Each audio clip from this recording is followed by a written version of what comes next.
Hi, this is Eva for Once Upon a Timeline. Welcome to Midnight Mandela, everybody. Sorry I'm late. Apologies. I got back late from work again. And then the software was a little slow booting up, but I finally got it together. So, yeah, I don't know. For me, somebody was saying their sinuses. For me, it's actually been my back has been where, like, my upper back has been achy. So I didn't do anything to warrant it. It's not really, it's almost like it's just twitchy. It's not like there's anything really wrong with the muscles. It doesn't feel like it's in the bone or anything. It feels like the muscles are just, I don't know, weird. So, I mean, I did do a lot of work today, but it was bugging me before I even started. So, yeah, no major, since I'm California, we didn't have tornadoes, but we did have yesterday really high winds and a ton of rain. And unfortunately, a very large piece of oak tree, like kind of the whole center. So I don't know, a 2 foot wide trunk like piece, except for it was a higher branch, just flopped onto the driveway. So we it's funny because last night I was leaving. I'm like, oh, I'll just do some work tonight and get some work done. And I'm trying to back out of the driveway in the crazy rain in the dark. And I'm like, how come I can't find the driveway? You know, I'm like, the bushes are everywhere, but there's no driveway. But it was because the tree was over the driveway and it looked like bushes. It's like, so anyway, since I have an off-road vehicle now, I just drove off-road around the tree. But today we had to do the work part of the job, which is skimming off all the branches. And I'm just going to have those chipped because there's a guy that's really cheap near me that chips them. And it's really, really cold. Well, for California, it's really cold. So that's why I'm wearing a coat, because I don't pay for heat, because it's very expensive. So I just wear a coat. So sorry, guys. Anyway, so that's the Eva update. Let's talk about you guys now.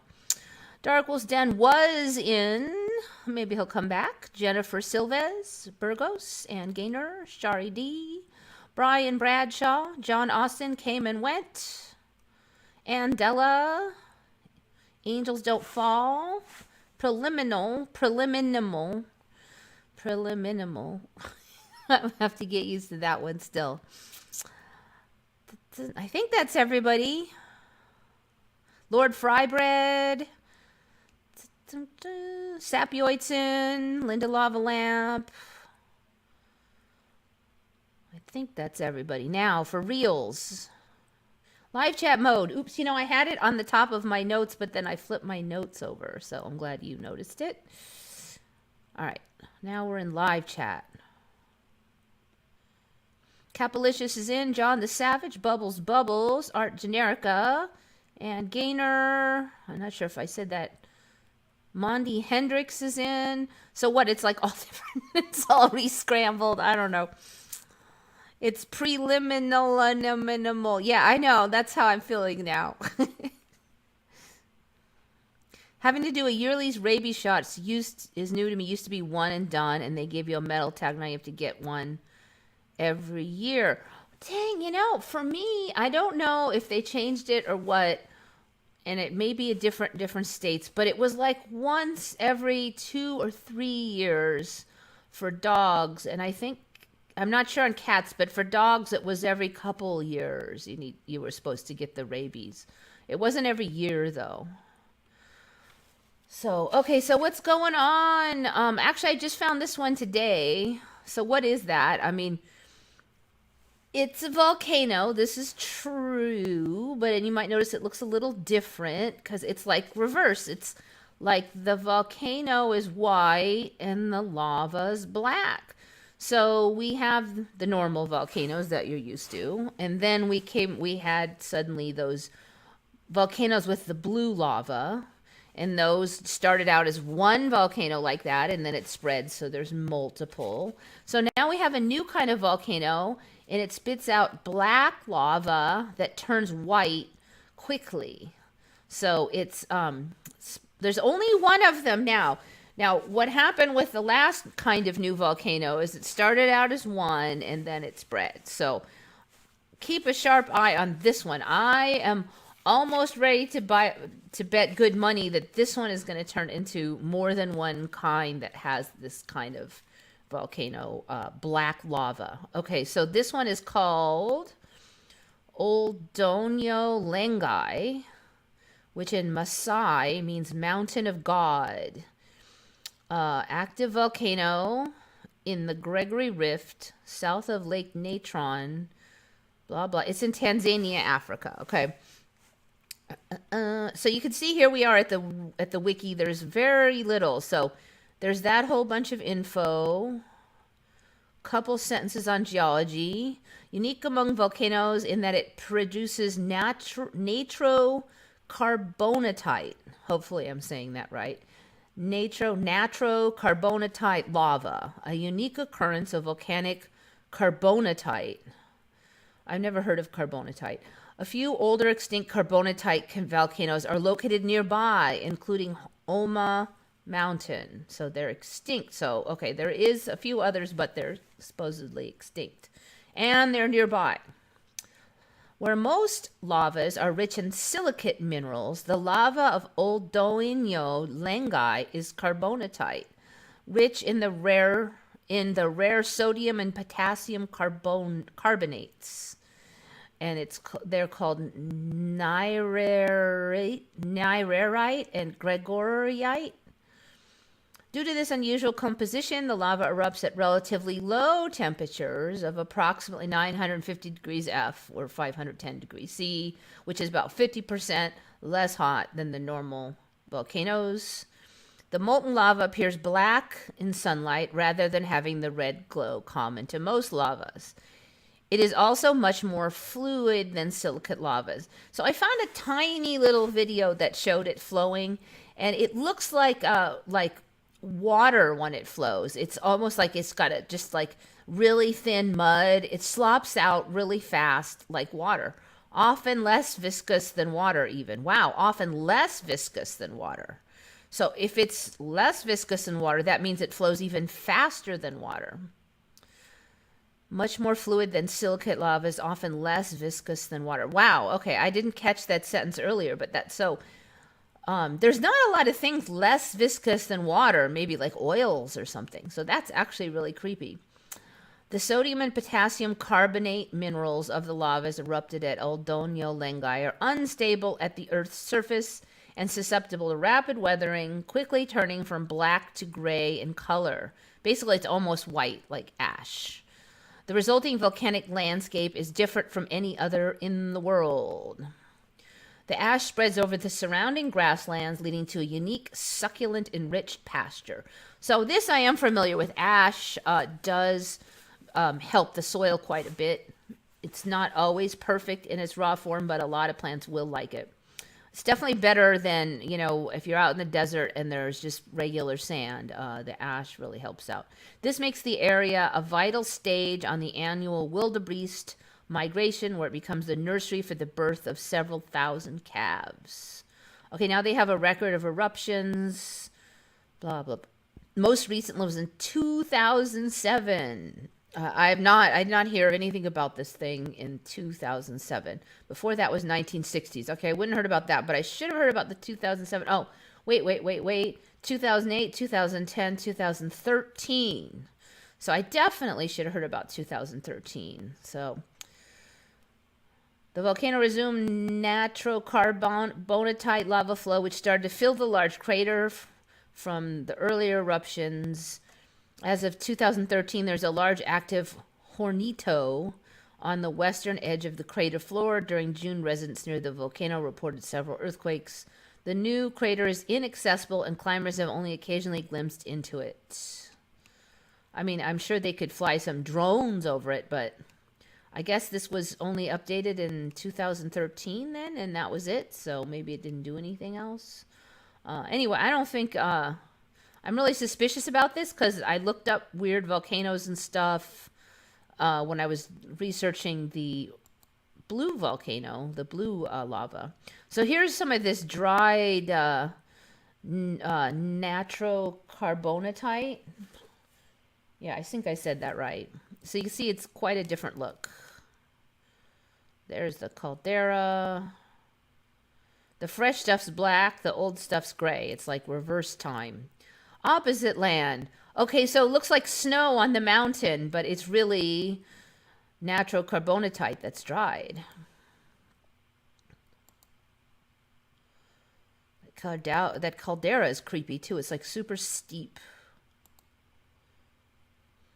Okay, so you can see, I think that's ash and then the greenery that grows around it. So yeah, very cool. So yeah, that one's a big one for me. I guess I'm gonna start out with my two favorite ones.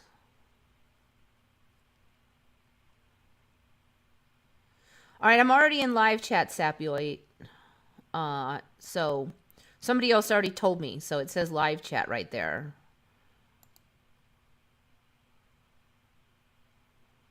All messages are visible. Yeah, live chat. So you're good.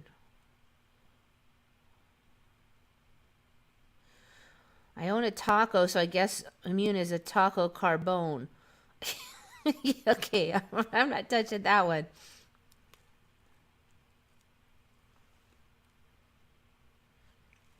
Yeah, the blue lava is definitely the prettiest so far, though, I have to say.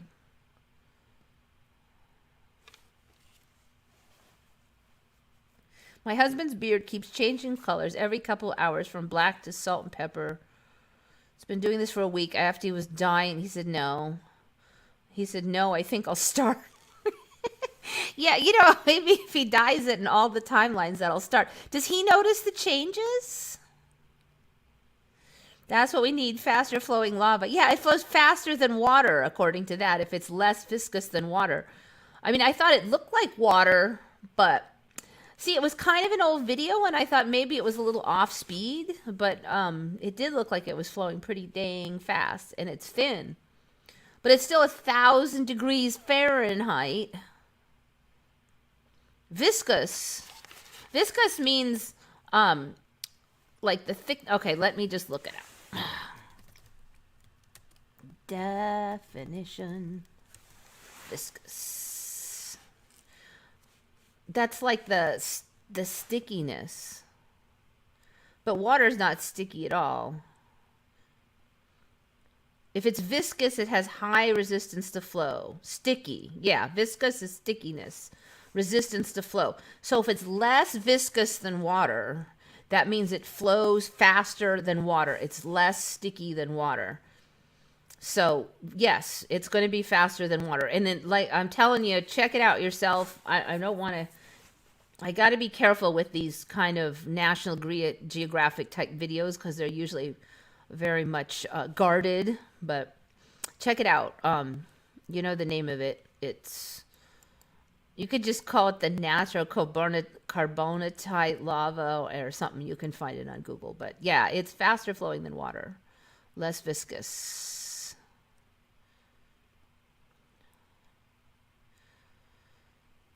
I had a friend like that at work years ago. Height and stubble and eye color all were things that changed. So for my friend, I've said it before, her height changed. She used to be taller than me. Now she's shorter than me. So she's lost, I think she was about 5'4.5" before, and she had longer legs. So for certain things that made a difference. So now she's like 5'2", has had no back problems.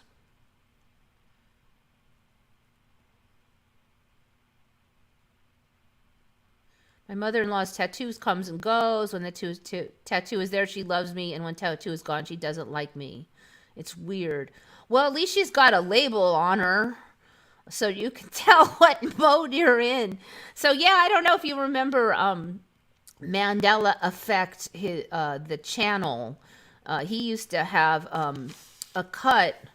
I believe it was reversed, so that would have been the left eye. It basically the chunk of his left eye eyebrow was missing sometimes, and then it would come back, and then it would leave, and it would come back. And a couple times I tried to ask him about it, but he doesn't watch the chat as carefully as I do, and he only answered once. And the time he answered, he said, "Yeah, me and my wife were talking about that," and that's all I got out of him. So it was like really vague, like. And it could fit on any timeline, so It's like, I think I asked him one other time and he did not seem like he knew what I was talking about. And that was after the first time when he did. So that one was making me crazy. I actually went back to his old videos to make sure it wasn't just the lighting or something. But no, every time it really changed. Seeing any smash and grab in your area, I have a feeling it's not as major as we are seeing on Livestream news. Okay, so my area is not really known for smash and grab. I mean, California is a big place, and it seems like it's mostly in San Francisco and some of the really big cities. I do think that the news always hams it up, but there have been a couple stores that left the area due to it. I think it's a little bit of both. I think it's if you look at the data, crime has gone up in a lot of areas, and especially in some of the big cities. What we've seen around here is a huge increase in catalytic converter theft and petty theft. Part of it is that they are just not putting people in prison anymore. I mentioned before that somebody I know was attacked on the street by like a crazy person and beat up. And this guy has no skills at self-defense whatsoever. So he just got beat up really bad because he couldn't do anything. And called the police, and the police caught the guy, and the guy admitted to doing it because he was like, young, young, young. And they let this guy go with a ticket. And the victim went to the hospital, and I mean, if you're a danger to self or others, even if you have a mental illness, you're supposed to be taking in if you're dangerous to others. Obviously a danger to others if you beat someone up for no reason. I mean, the victim didn't even know this guy. He just was out for his exercise walk. And so they said, well, we're supposed to not arrest people too much because of the COVID. They wanted to keep the prisons empty. So, I mean, people like this are crazy attacking people and they're not arresting them and putting them in prison. Crime's going to go up. I'm actually surprised it's not worse. Other than the catalytic converter theft has been by far the biggest problem. One that you would really know. One that you would really notice, that is. You hear about it like all the time. Cats, anybody you talk to around here knows somebody or they have had their catalytic converters stolen. Mandela affected channel was weird. I remember him having 2 kids, then it changed to 6. Actually, yeah. I do kind of remember the 2 kids thing now that you mention it. Yeah, there was a lot of weird little changes. He tended to have the same personality across shifts, but I definitely noticed the changes in his dad when he would show his dad. One version of his dad was really easygoing and just kind of liked everybody, and the other version was kind of like, kind of, I don't know, just dissatisfied, I guess would be, with people. Dark Wolf's Den show is in. Welcome, welcome. You missed the black lava with the white dried lava. So they have a new kind of volcano now. Of course, they've always had it, but there is a new kind. It's natrocarbonatite. I hope I said that right. What really scares me is the change I noticed in my pupils. They turn hexagon. Yeah, I had that old hexagon video up. I think it's just there's been a lot of changes in the eyes and the way they it's more like cameras now. The way I think it's probably more efficient. I mean, all of the body changes look like they're more efficient overall. And the ones that aren't, I think it's because they're not done yet. Like sometimes when they're in between, I don't think they're as good maybe as when they're final evolution.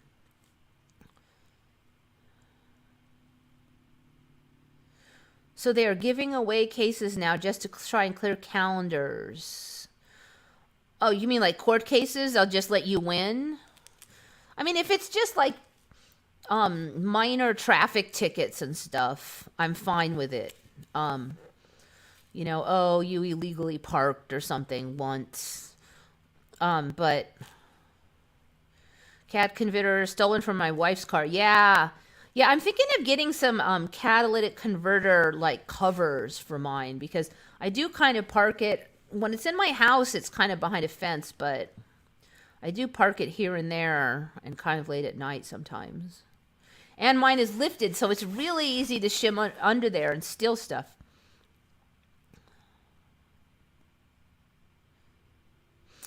I found the Mandela effect in 2013. My father was alive back then and told me not to tell anyone or I would be carted off. I'm glad I found your channel. Yeah, yeah, actually, it must have been extra scary for the first people, come to think of it. Did your dad see it with you? Because in that way, you're kind of lucky because not very many people have people in their regular life that sees it. I don't really have anybody. If someone comes to steal my catalytic converter, I'm going to let him, but like hold him at gunpoint and make him install a tube where the converter was. Yeah, well, the problem is they come at like 2 a.m. and then apparently they love doing it because you can just shimmy under there and nobody can see you while you're under there operating on the cats. And then, so you just take a couple tools and bop under there. And if anybody casually walked by, they wouldn't see you and you could just stop working to be quiet. And then the only other time they would see you is when you're jumping out of there with the cats. So there's very little chance of getting caught. And it's not, the crime of the century. So they're not even going to arrest you at this point for that. It's still just petty theft. But the cats can be sold for hundreds of dollars. I mean, like somebody I know had to get new cats. The cost has gone like ridiculously high. And they had to pay like over $1,000 to get their cats replaced after they were stolen. So it's bad. Big rash of arsons in my area. Unknown if they are all related. Wow. Obsidian. So that black stuff is not obsidian if we're talking about the volcano. Obsidian is black glass, basically. It's nature made black glass. And it does have some neat forms, but mostly it's black. Sometimes it has a little bit of color in it. So that's when regular lava dries in a certain way, it can form pumice or obsidian. And it seems like they're pretty related because places that have obsidian also have pumice a lot of times. I've actually hunted that stuff. So, and then obsidian doesn't break down, it's glass. So when there's a flow of obsidian from like 10,000 years ago, it's still there, just like it was 10,000 years ago in its black form or slightly colored black form. They have one called velvet obsidian that has like little rainbow swirls looked at different angles that will have different colors visible. It's really neat. Now that you mention it, I do remember hearing the 6 kids and thinking something doesn't add up, but not knowing what. Sapioid. Yeah. So, yeah, I wasn't as paranoid then. I wasn't always looking. I know a lot of people think I see Mandelas around every corner. And there's a lot of times when I see stuff and I'm not sure. But I do catch a lot more because I just always am asking, are you sure? As was it that way before?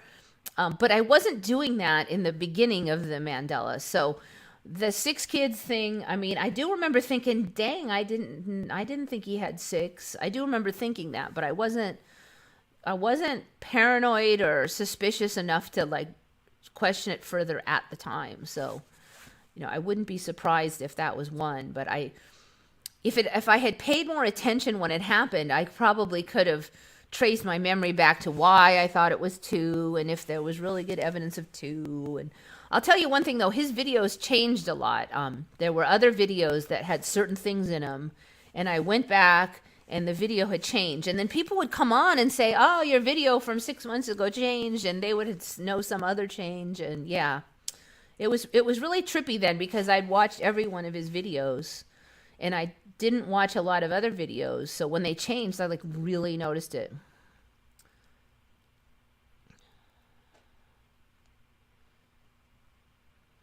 It's not just misdemeanors, it's everything. See, yeah, I don't know.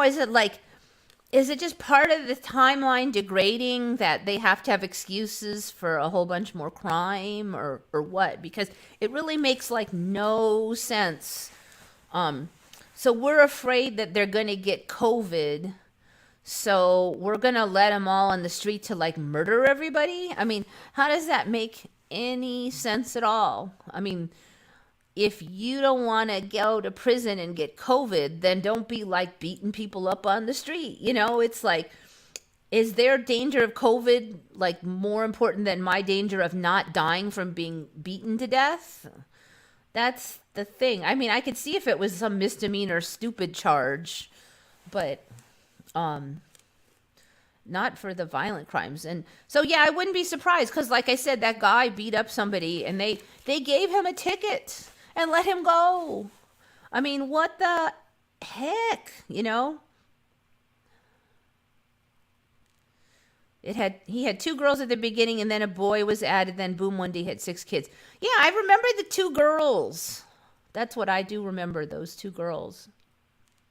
Yeah, 1 week flew by. I don't know.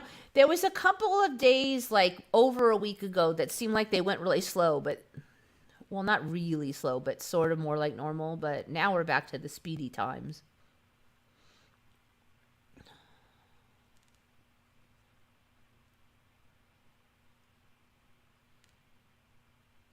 Minneapolis is having at least 1 carjacking per day. So yeah, it's not just California. So so our illustrious government of California had tried to get it so they would eliminate bail. And I do think they had a point that bail is unfair because then it means that only poor people go into prison and rich people don't. But the thing is, most criminals are poor people because, most people are poor. And so if you eliminate bail, then instead of just 10% of the people escaping prison, now you got all of them escaping prison. And I do agree that it is unfair to poor people for that reason. But so what they needed to do then, I think, is just have it split to bail or no bail, but make it no bail, like anything violent or stuff, no bail, But instead they're just like eliminating bail, but they're not arresting anybody, and everybody's going out on the street, and it's just gotten insane. Now now the courts. So what happened was, I guess the people made lawsuits, and or there was some kind of yes, it was. There's a way to like vote that down. So we voted it down, and then it went to courts, and the courts ruled that it was unconstitutional to have bail because it's not fair to poor people. And so now there's no bail again for poor people. So that means there's going to be a lot more criminals on the street, basically. Like there wasn't enough already. It's crazy. So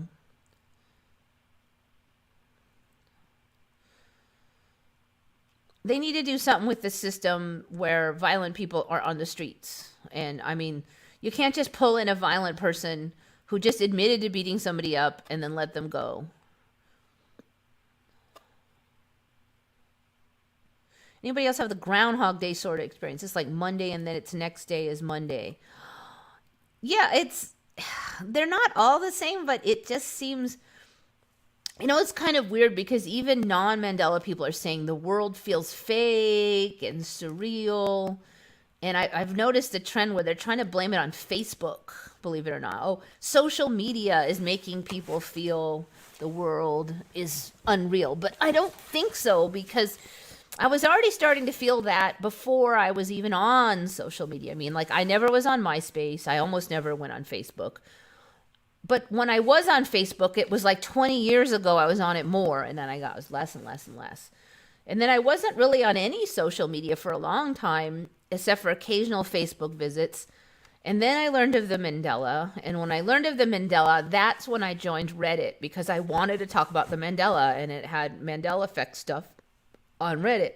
So I didn't get onto that until after. But I really think it's just lame that people all over are noticing they feel weird, and they're scraping around for a logical explanation, and it's either Facebook, which makes me laugh, or COVID. It's like one of those two.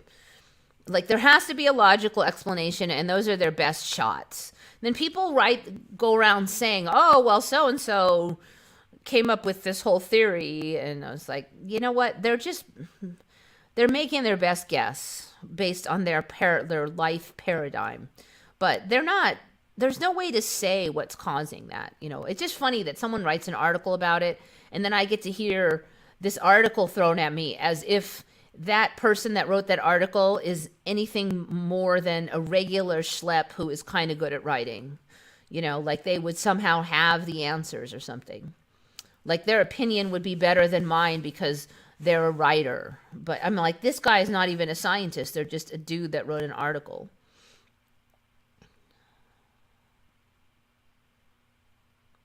Violent criminals can still be held in prison, even in states with no bail, if they do it. So like I said, that guy in California beat up this guy. I know the guy, and this guy is like 5'7", and he's kind of a nerd dude, and he doesn't pick fights because he knows he'll lose. So there's no way it was his fault. So the guy admitted to beat him up. Did they take... This was even before the no parole thing. They didn't even take him in then. So there's something going on. I don't quite get... And then they said COVID was the reason. I'm like, what? 40% of all murders are committed by people on parole, probation, and pre-trial release. Because they're the ones that are supposed... Yeah, see? I mean, yeah, exactly. Well... What's the most likely kind of person to do something violent would be somebody who has a history of violence. So it's not really shocking. I think part of it is our own prison system really doesn't rehabilitate anybody. It just makes you worse. I mean, talk to anybody. They were like a mild criminal going in, and now they've learned, like, they hung out with nothing but criminals. They don't get any training or education or mental help or anything to feel better. In fact, they're treated like crap. And they're in a hole with a bunch of other criminals. They learn how to become better criminals. It's like a criminal education program. So, yeah, there's a lot of issues. But the people should be, I do think there's such an emphasis on punishment. Like, these people are messed up. You think that the fear of getting caught is going to hold them back. It hasn't worked all this time. So I think we need to take a different route. Other countries have had a lot better luck with more rehabilitation oriented things. I mean, ultimately, whatever freaking works, and I just don't think punishment is working. I mean, it kind of sounds like it would work, but it's just not. Our country really sucks when it comes to recidivism, which means people doing it again.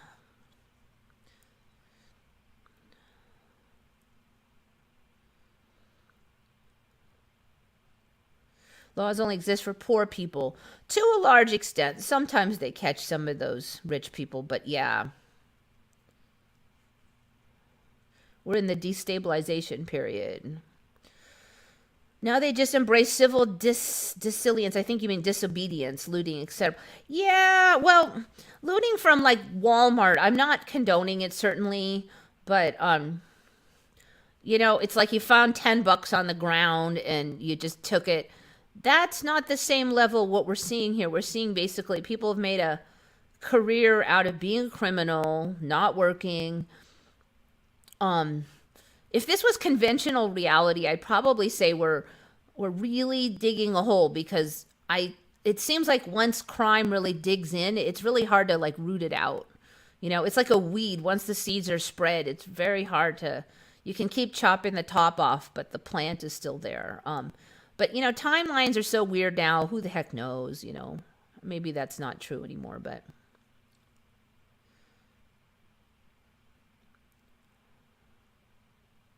The destabilization period can last for a long time. Yeah, I don't know. The thing is, I want to say they, this, they, that. Who's they? I mean, maybe this is just how reality cycles, and if reality is going to cycle this way, then it's going to happen. I mean, there's a lot of things that don't even make sense, like how did this get to here? And it's really, people have to be under some kind of spell to even, not only is the stuff ridiculous, but people aren't noticing how ridiculous it is. Even they're being ridiculous themselves, and they don't notice how ridiculous they're being. So it's, is it really some secret evil plot, or is it just the spell that we're going through right now for this reality? The thing I wonder about is, yeah, the labor shortages. Yeah, that's been interesting because pretty much most of my life it's been the opposite. It's been somewhat difficult to get a job. Probably the last time it was easy was maybe 30 years ago. It was somewhat easy then.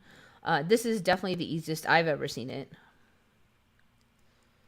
So, yeah, I don't quite understand it because it seems like even when they eliminate the all the programs for, like they're cutting back on the government handouts in some places, but it hasn't solved the labor shortage in those places that as far as I can tell, I mean, if I'm wrong, let me know, but it seems like it hasn't gone away.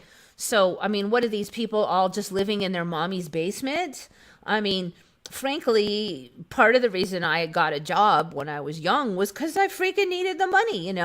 I mean, there's got to be a lot of people out there that need money.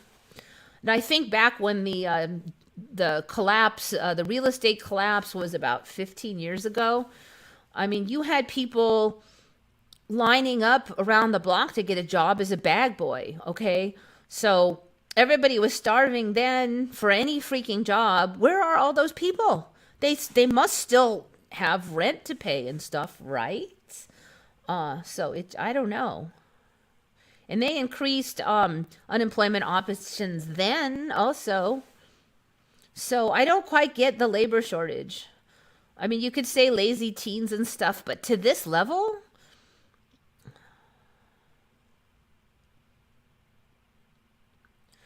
I'm Christian, and I've been wondering if this is the strong delusion that the Bible talks about. All the pastors try to talk to you about just totally avoid the topic or said that's just a hoax. Yeah, there's a lot of people talking about the strong delusion. I think that there is a very good chance that something about this is, but people will argue about what part is the delusion. So, like, half the people say that the Mandela effect is the delusion, and then the Mandela effect people say that the blinded other folks are in the delusion. And I don't, how can I even prove either way? Obviously I don't think I'm the deluded one, but they don't think they're the deluded ones. So, stalemate, basically.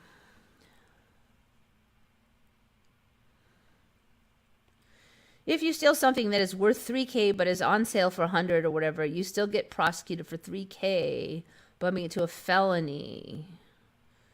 You have to buy something to get the discount. I don't know. And every state is different too, so the cat converter theft, I don't think it's enough to be a felony.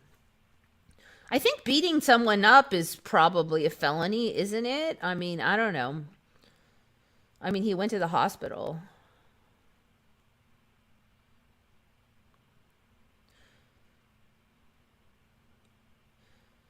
Joe Biden issued an executive order for the Department of Justice to stop contracting with privately owned prisons. January. So I believe that the beating uppingness that I recall when I was talking about, that was before January 2021. It was about a year ago. So I don't think it was that. Basically, in 2020, they started saying that we got to empty the prisons out for COVID, and that's kind of the cockamamie vague story we got. So I blame it on the lack of private owned prisons, but it seemed like it was already kicking into high gear before yet. Capalicious agrees about the strong delusion. I mean, we've seen the updates and the supernatural stuff, but like I said, I mean, are we all deluded in like some kind of giant group delusion? I mean, I obviously don't think so, but I can, if there was a situation where I did not see Mandela's and a group of people came to me, like I never saw Mandela's, and a group of people came to me saying all the stuff that we're saying, then I would be like, what? You guys are crazy. I mean, I might spend a lot of time trying to figure out how they all came to the same delusion, but I would have a really hard time believing in it. like really seriously. I mean, there's definitely some where I go, well, maybe, but I don't know and I don't see it. I wouldn't be able to jump on that bandwagon too hard if I didn't see it. So I do have a lot of sympathy for people who are just like, no, I don't think so, dude. I don't see it. I do have sympathy. I mean, because they're just giving the logical answer from how they were trained their whole life. Now, the trolls that come attack us and all that, well, they're just infantile, but I don't blame people. If they don't see it, I don't blame them for not believing it. As infuriating as it is for me, in one way, I totally can understand on the other side. Not that I'm an advocate for private prisons, but releasing them is yikes. Oh, I see. So they just let them all go? Are you seriously? I did not know that. So they just let a ton of them out. Well, I guess they just transfer the worst ones into regular prisons, and then they had to let a bunch of people out to make room. I mean, I would have thought that the contracts would slowly thin out. You're not going to just tomorrow everybody has to be out, right? I mean, I haven't really looked into it, but so that's kind of been a really weird thing for me, Shari, is that I don't know, TV used to be at least the news was not nearly as bad as it is now. You can't totally eliminate bias, but they outright totally they deliberately portray things in a completely wrong facts now, and that did not used to be the case. And of course, it was a lot more boring in the old days. The other thing is when I try to explain it, people want to know what's causing it, and we just don't know. Yeah, that always gets me. It's like some people, I don't know if they're used to other conspiracy theories, but they think we have this whole package. A lot of times when they're asking, they're just waiting to hear more ridiculous stuff that they could rip into. So that's and then they seem all confused. If sometimes they act like if we don't have every answer, then it can't be valid, which is not very scientific, because lots of scientific phenomena were observed and known to be real before they were totally understood. Electricity, we still don't understand electricity and electromagnetism very well at all, or quantum physics. We don't get it. We see that certain things happen in certain circumstances, but we don't really understand the whys exactly. So, the Mandela effect is like that too. I would have never come up with this stuff. I mean, it's so weird. It doesn't really fit any of my previous paradigms.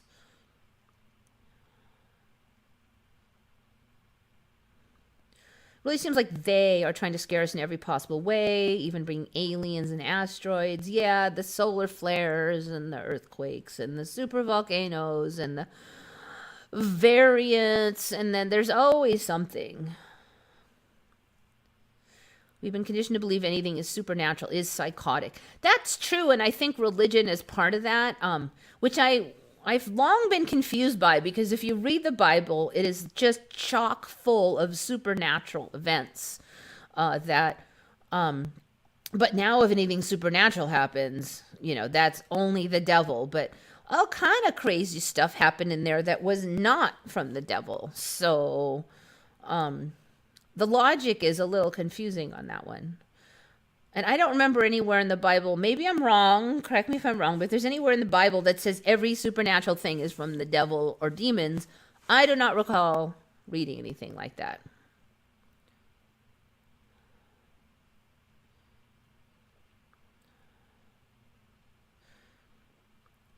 All right, Sabioy keeps right. I think you've said this a couple times. Pyramids now have rooms inside either the outer layer, like a building around a boulder. Really? Or a pyramid-shaped city block. Do you have any name of these pyramids? Because I do have one I'm going to discuss in a little bit. But it wasn't exactly that one.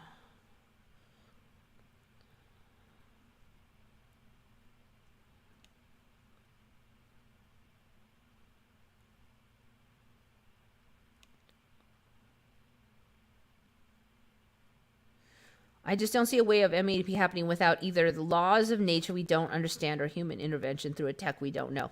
Yeah, and which one of those is it? Or the nature of reality is not what I assumed. I mean, at least I'll go that far.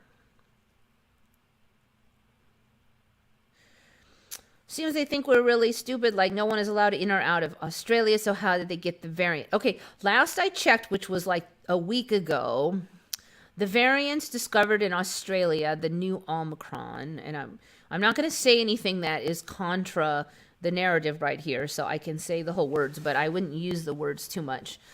So the official story is that the Omicron was discovered in Australia in travelers who just arrived in Australia and were never let out of quarantine.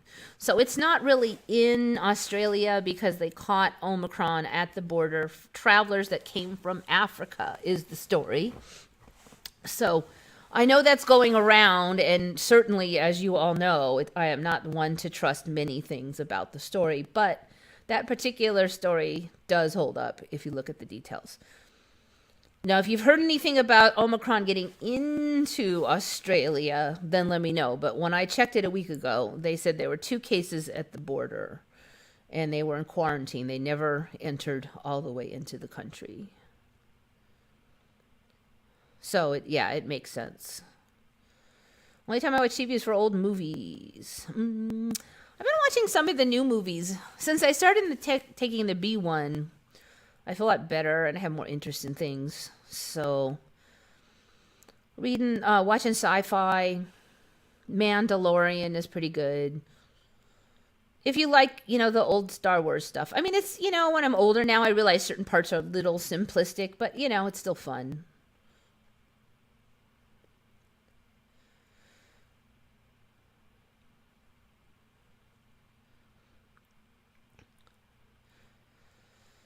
Maybe it's a test our trust in him. We go through these switches, and how do we handle it? Because heaven is so different from our reality on earth. My Bible is 26-year-old. It has Emmy in it on me. It has Emmy on me. So, yeah, I mean, I think it probably is a test of something. So if you look in the Bible and you look at other like supernatural belief systems of other cultures, it basically, this is what I see, okay? If you go on Reddit or social media or like that, you basically see, when I was a kid or even growing up, you tried to act moral. Even if you weren't a moral person, what was acceptable, trendy, popular, what made you a good person was like acting moral. So even if you didn't want to act moral, you would put on the facade of acting moral. If you said something like, yeah, well, I believe, you should do a good day's labor for your money, like you should work hard when you're not like a slave, but, if I'm going to do something, I'll try to do a good job and those things. If you said things like that, people would be like, yeah, well, that's true. I mean, even if you did feel lazy and you didn't like work that much, at least you knew that this was the proper way to behave. You felt kind of bad if you didn't do it. But now if you go on Reddit, like if you say something like, well, you should at least try to do a decent job with your work, you'll get downvoted. I mean, you could get downloaded like 20, 50 points for saying something like, in my my childhood, that was just a given. Like everybody would just nod their head. It's gotten, bad behavior has become like sort of weirdly trendy, like the attitude like, screw everybody else, I'm thinking about me, and I don't care about that guy, and why should I waste my time, and who cares, it's not my problem. And this whole attitude has now gotten fairly popular, and I would say in some quarters more popular than good behavior. So there's no reason for people to pretend to be good anymore, because it's now acceptable culturally to not be a good person. So I think the temptation is there to just be like be a bad person, because you're not going to be outcast. You're not going to be judged that much. You can just be yourself, So I think that's kind of the test.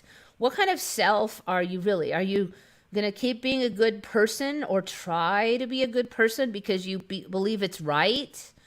I mean, if maybe for a long time, a lot of people pretended to be good people, but really weren't. So now, if you're going to be a good person, it's probably because you just believe in being a good person, you know. So in that way, I feel like maybe it is a test because now it's easy to be bad. You know, it's like acceptable. You see people wishing death on other people all the time. Like, so if you go to the places that believe that the arm poke is great, there'll be a whole bunch of people on there saying like, I hope those people just, you know, those plague rats just die because they deserve it. And then they'll get a whole bunch of upvotes, right? Well, then you go on the places that like don't like the arm pokes and don't like the lockdowns.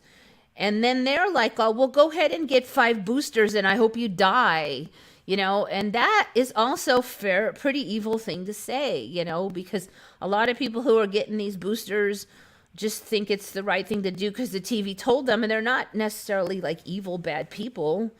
I mean, Lord knows that I probably did dumber things in my day than get some vaccinations recommended by the government, you know. So to wish death on somebody just because they were fooled by the government is pretty evil, you know.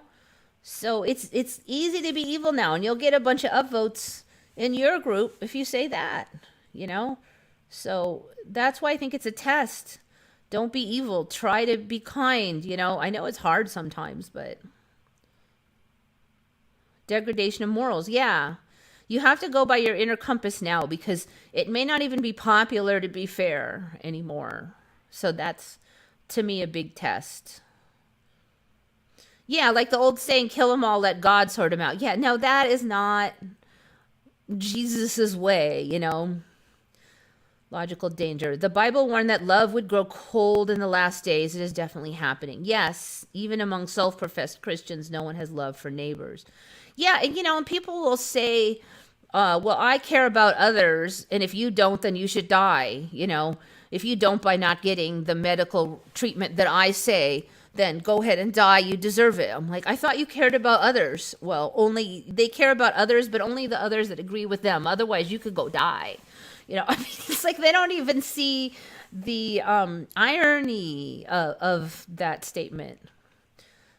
And I got to watch it too, because I do hang out more on the, you know, anti-certain medical treatments locations.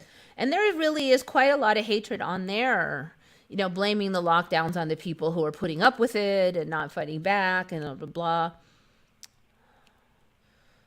So, you know, don't fall to the hatred is what I mean. Try not to. And it's like everywhere now, so it's easy to fall into, you know.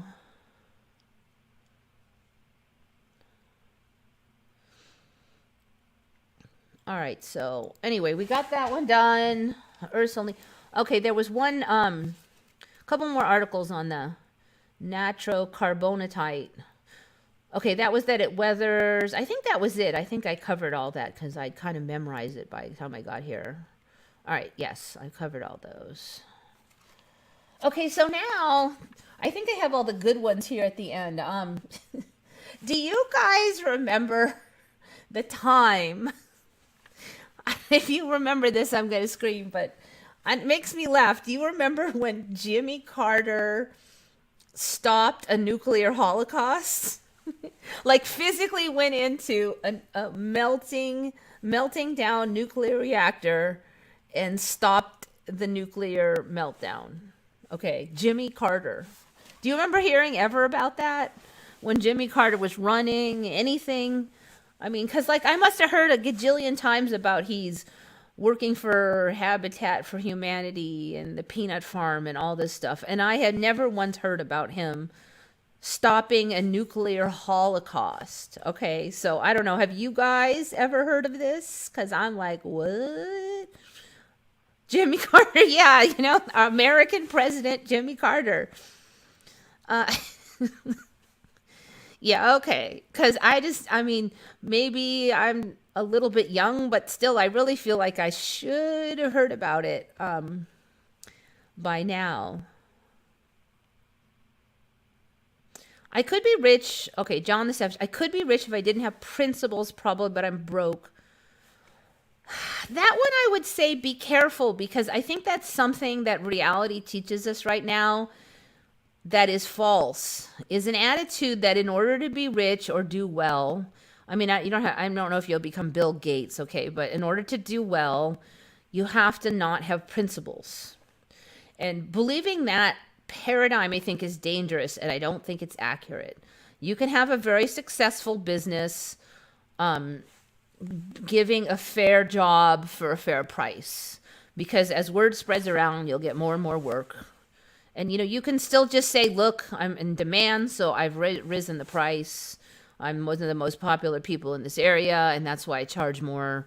I give better customer service, and that's why I charge more. Just be upfront, and people you can do that. It is, I've definitely met some really nice people who have worked hard, have a really good skill set, and are in very high demand for what they do. So belief systems are very tricky, and you can get trapped in them. And believe me, I did it for about 45 years until I started wiggling out of my limiting belief systems. And I really believe that is one of them.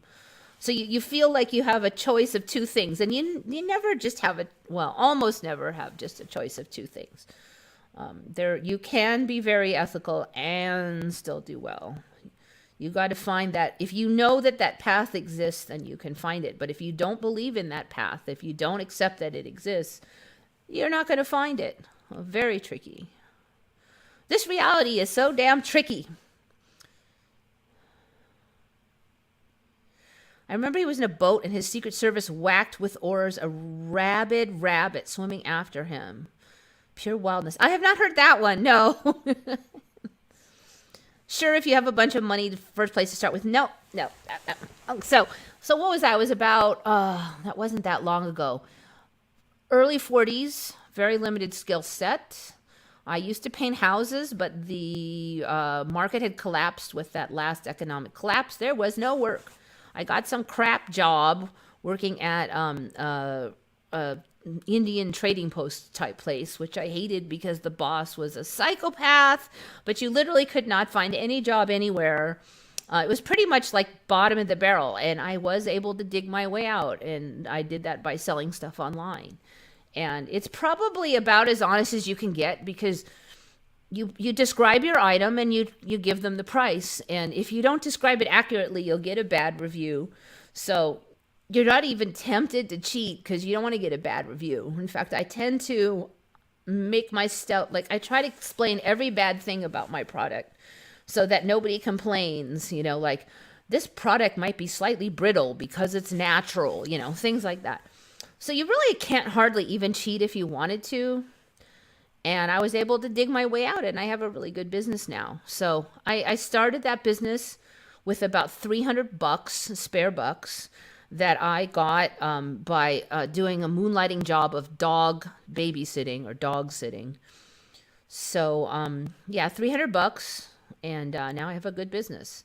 It took me a number of years to build it slowly, but you almost can't cheat. I mean, if you do anything bad, there's not much you could. There's a few things I really could do, but it's just not worth it.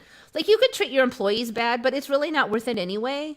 I really feel like bad businesses actually, like, bad behavior tends to be bad for business. You treat your employees crappy, but then they'll quit, and then you got to train another one, and then you lose all this money in training. It's easier to just, like, treat your regular good employees good, and if they suck, just fire them. It's just the easiest route. Because once you get a good employee, you really should just try to clutch onto them, It's just business. It's just funny that people think you have to be a bad person in business, but I really don't feel like it works that good. You do a good job, word spreads all over town, and everybody wants to hire you. I mean, this was true when we were painting. We didn't advertise much, but we got so much repeat business. You don't have to spend money in advertising. I mean, look at In-N-Out Burger. They just make a really good burger. They've always treated their employees kind of top of the line compared to other locations. They end up with better employees than average. They don't have to hardly advertise because everybody just loves them. It's totally doable. Costco might be another one that's like that.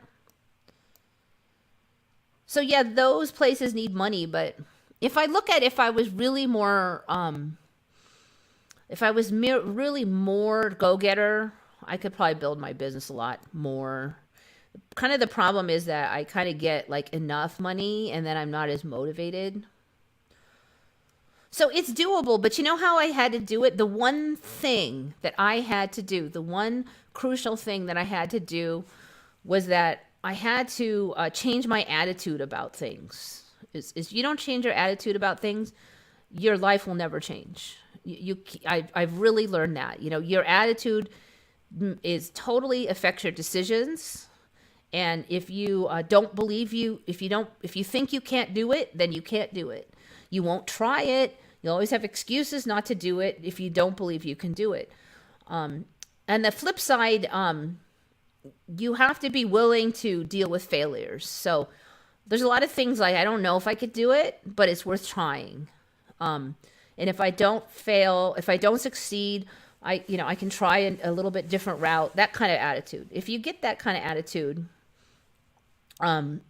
you will figure it out. Like maybe not the first time, maybe not the third time.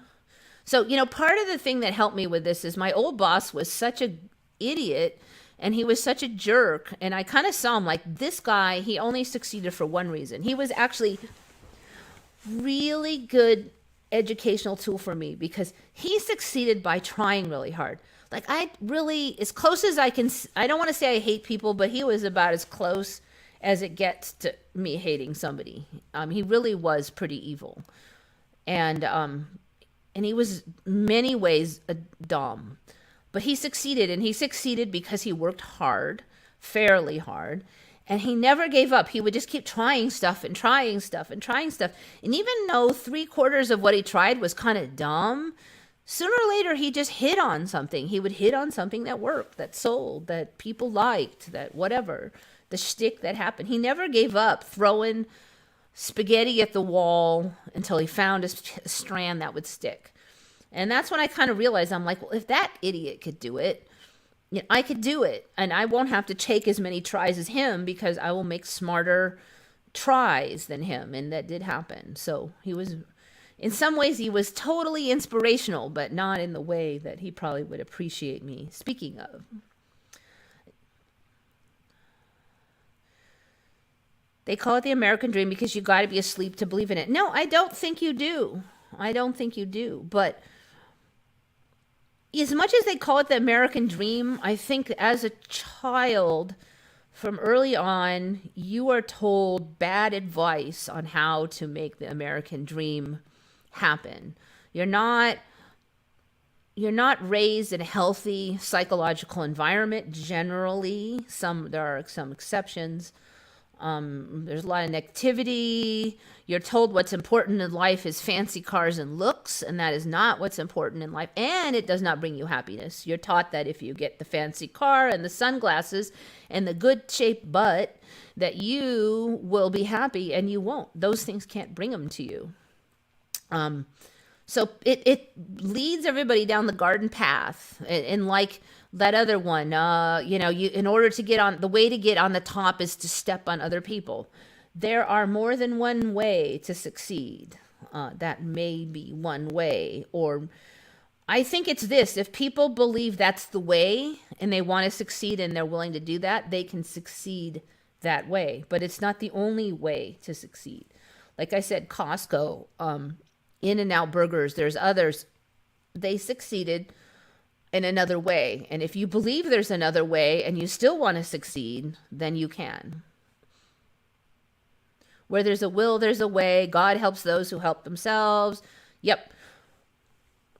But, there's a lot of unlearning, basically. You got to unlearn all that stuff that, the sneaky stuff that's on TV that makes you think this is happiness and sex and fancy cars and even thinking you have to be like really smart, like some kind of genius.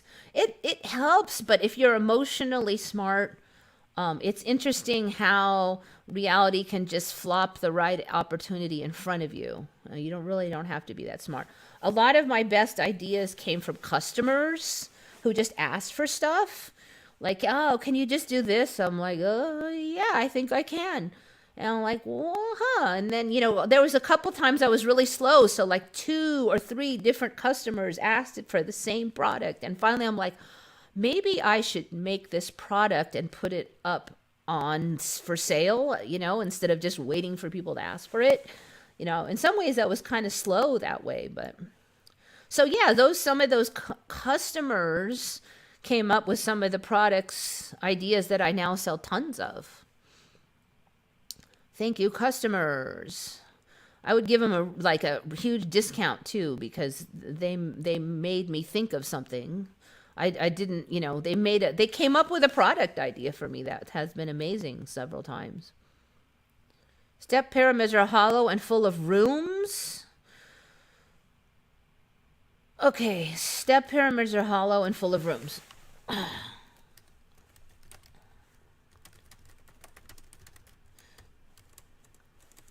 So the latest thing I've been seeing lately is, they found some tunnels under the pyramid with a river of quicksilver, which is Mercury. Mercury seems to be a real thing lately. I think we're going to get some kind of tech coming out of Mercury, since it's showing up everywhere. I never heard of any Mercury baloney until the last 10 years, and now there's like Mercury in all these old artifacts and stuff. I'm like, I didn't even know until recently. I'd never even heard of them knowing how to get Mercury, like how to create it. Let me go to the all here. I don't want to watch the video.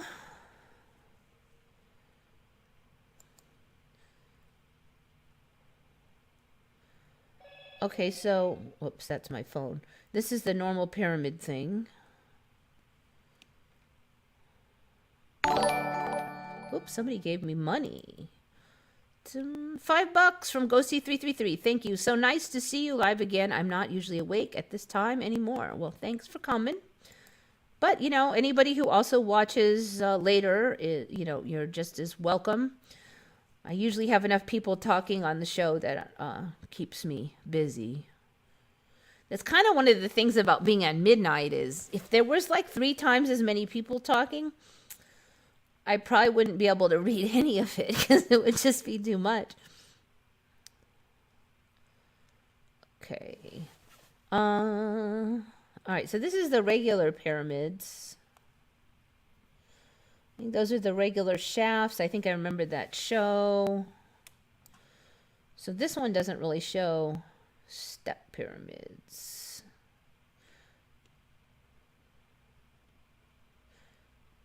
Okay, so, this is like such typical. Let me see if Yandex is any better at a search function.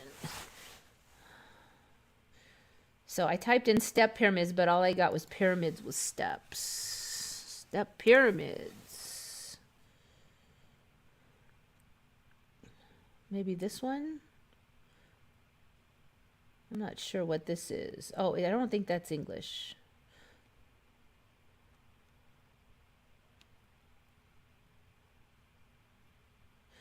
Yeah, anyway, if it's a video, I can't really play it, so.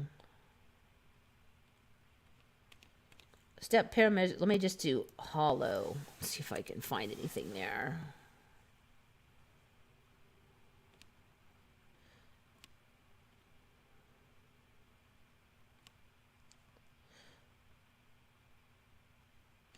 All right, I don't know. I might have to check that later. I'll just click on this. A little bit worried about what website that is. I don't remember these holes in the step pyramids, though. It's interesting. I mean, I wouldn't be surprised if that's the current spiel or will be soon.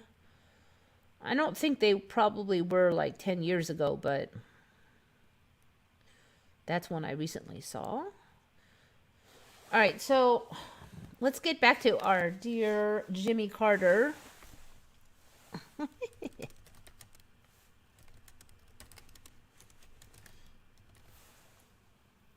Walked into a nuclear reactor.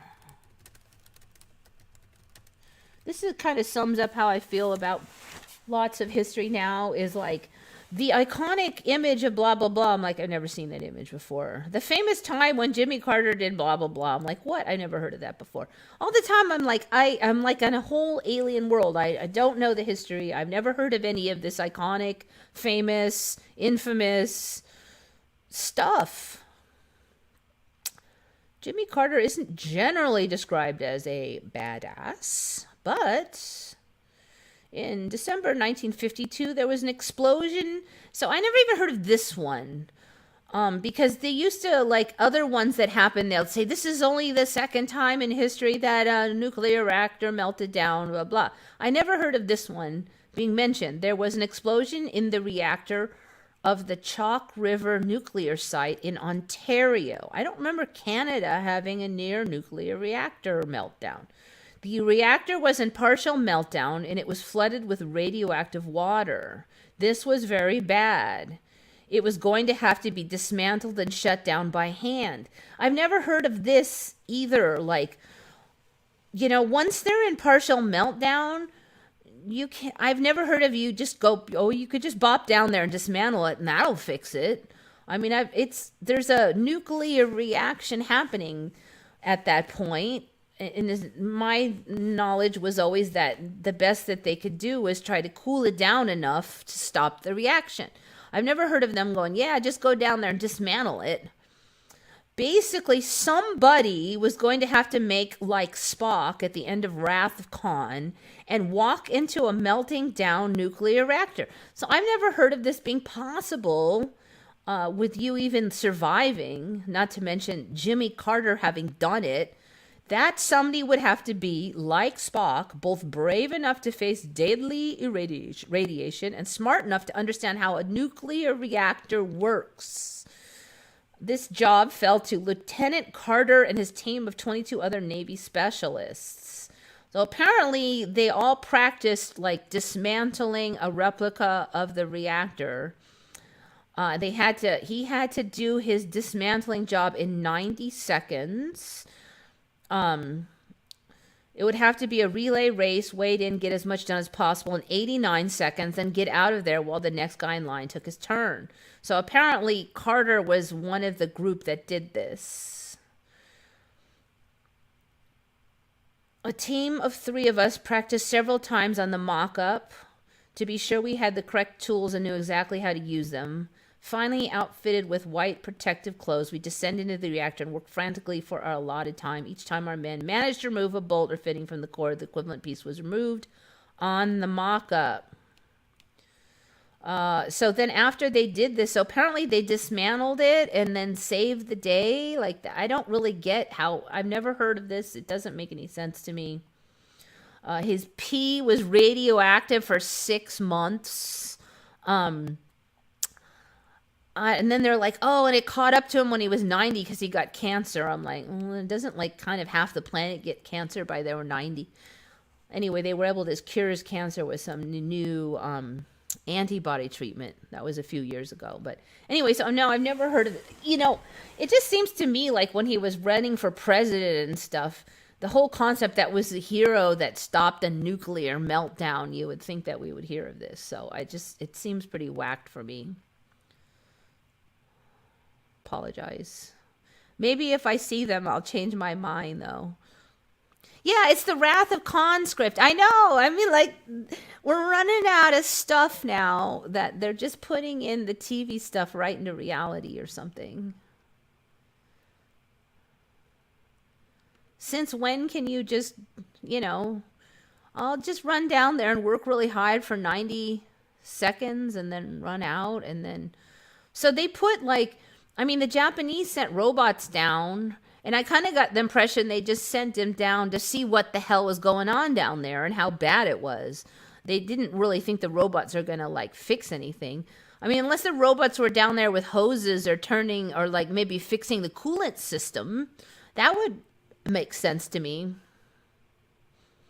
Corral pyramid shows the wall structure of where the rooms would be. Corral pyramid, hidden rooms. I mean, like I said, I wouldn't be surprised if this comes out, but I really haven't seen anything yet.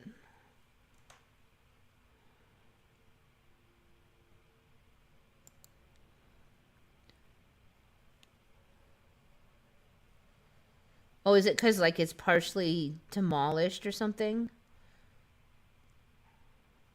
I think Corral was one. Yeah, that's the one I had on a couple weeks ago, as I never heard of it before. 5,000-year-old pyramid city of Corral. Pyramid city of Corral. So what, the whole city was a pyramid? Okay, that's going to hold up with, okay, well, I'm going to just jump on ahead, since we've covered Jimmy Carter's wackiness,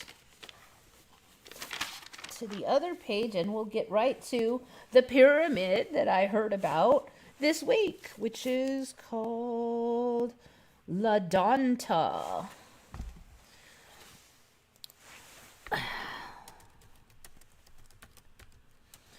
Well, let's see, it was Guatemala, that's right. La Donta, Guatemala. Okay, so before, I'll jump over here, Cholula was like the largest pyramid, right? It was that one, not originally for me, but that one in Mexico. That was the biggest pyramid, Cholula. Let me just put the pyramid in. I should really check and see what's going on with Cholula. Great Pyramid of Cholula. The official wiki. It's looking a little more snazzy. All right. So it was like mud bricks, and it was like the whole mountain was a pyramid, and they didn't even know it was a pyramid under there until they figured out it was. But it was sort of like it was mud bricks on a hill, so it wasn't exactly a complete normal pyramid, but let me see what it says about it now. Adobe brick pyramid stands 180 feet above the surrounding plain. So that was like the biggest pyramid for a while. So 180 feet above the plain, far shorter than far shorter than the Great Pyramid of Giza, but much wider. So for a while it was the biggest period. Then it became this, which is shorter but wider than Giza. They were saying for a while it was the biggest one, but it sort of didn't count because it wasn't like a complete pyramid exactly. All right, so that one's 450 feet. This one's 180 feet.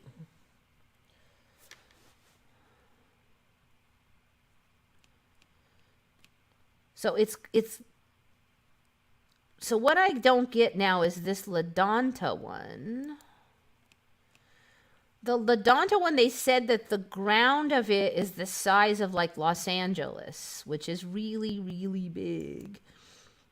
But then it's 180, let's see, what is it? 180,000.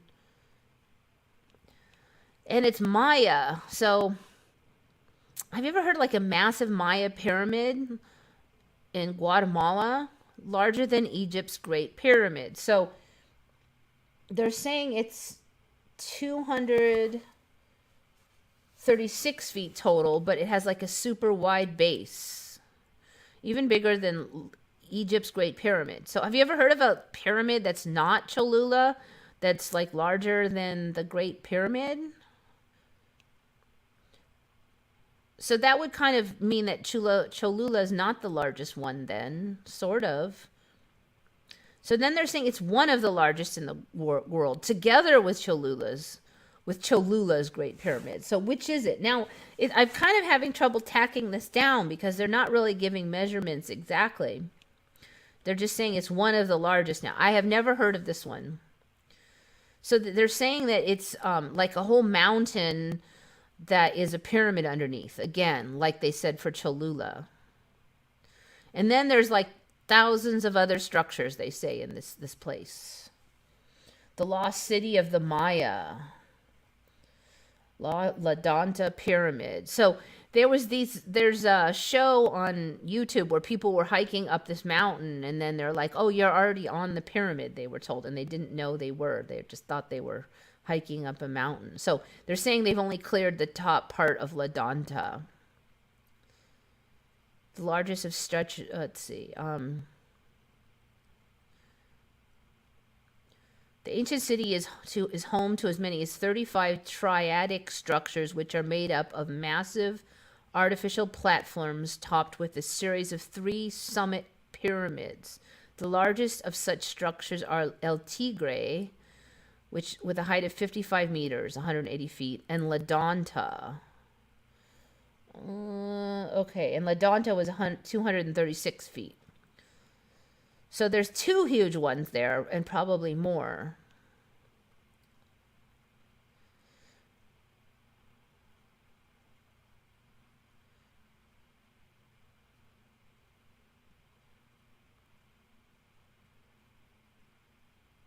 So the total of volume they think is 2,800,000 cubic meters, whereas Giza is only 2,583,000 blah blah cubic meters. Oh, now I wouldn't be surprised if those numbers shift around. You know how the Mandela is, but so now it's like this whole temple built on a platform, built on it's getting ridiculous now. So originally they were just some kind of monuments, but now they're platforms with pyramids and buildings and cities and like everything.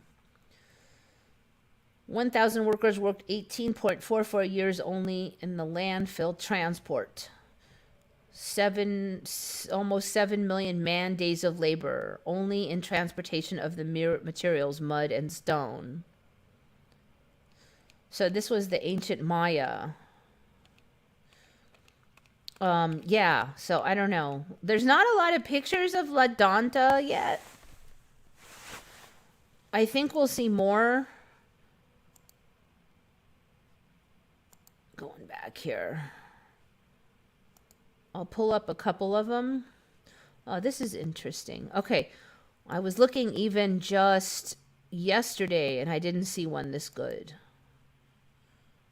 Like, I did not see this one, and now it's like everywhere. Okay, so they were saying that they've only uncovered part of it. This is just like the top part, apparently, of La Donta. Oh, interesting. This is so interesting because I really feel like it shifted since yesterday, because I just was looking at this yesterday, and there was only, I'll see if I can find the only image I could find was way less than this. God, what a trip. Oh, wow, they have the Last Supper there, too. Okay. View file. I feel, dang. Okay, so this is an overlay of what they think it used to be. All right. So this is not the current reality. That was really trippy. All right.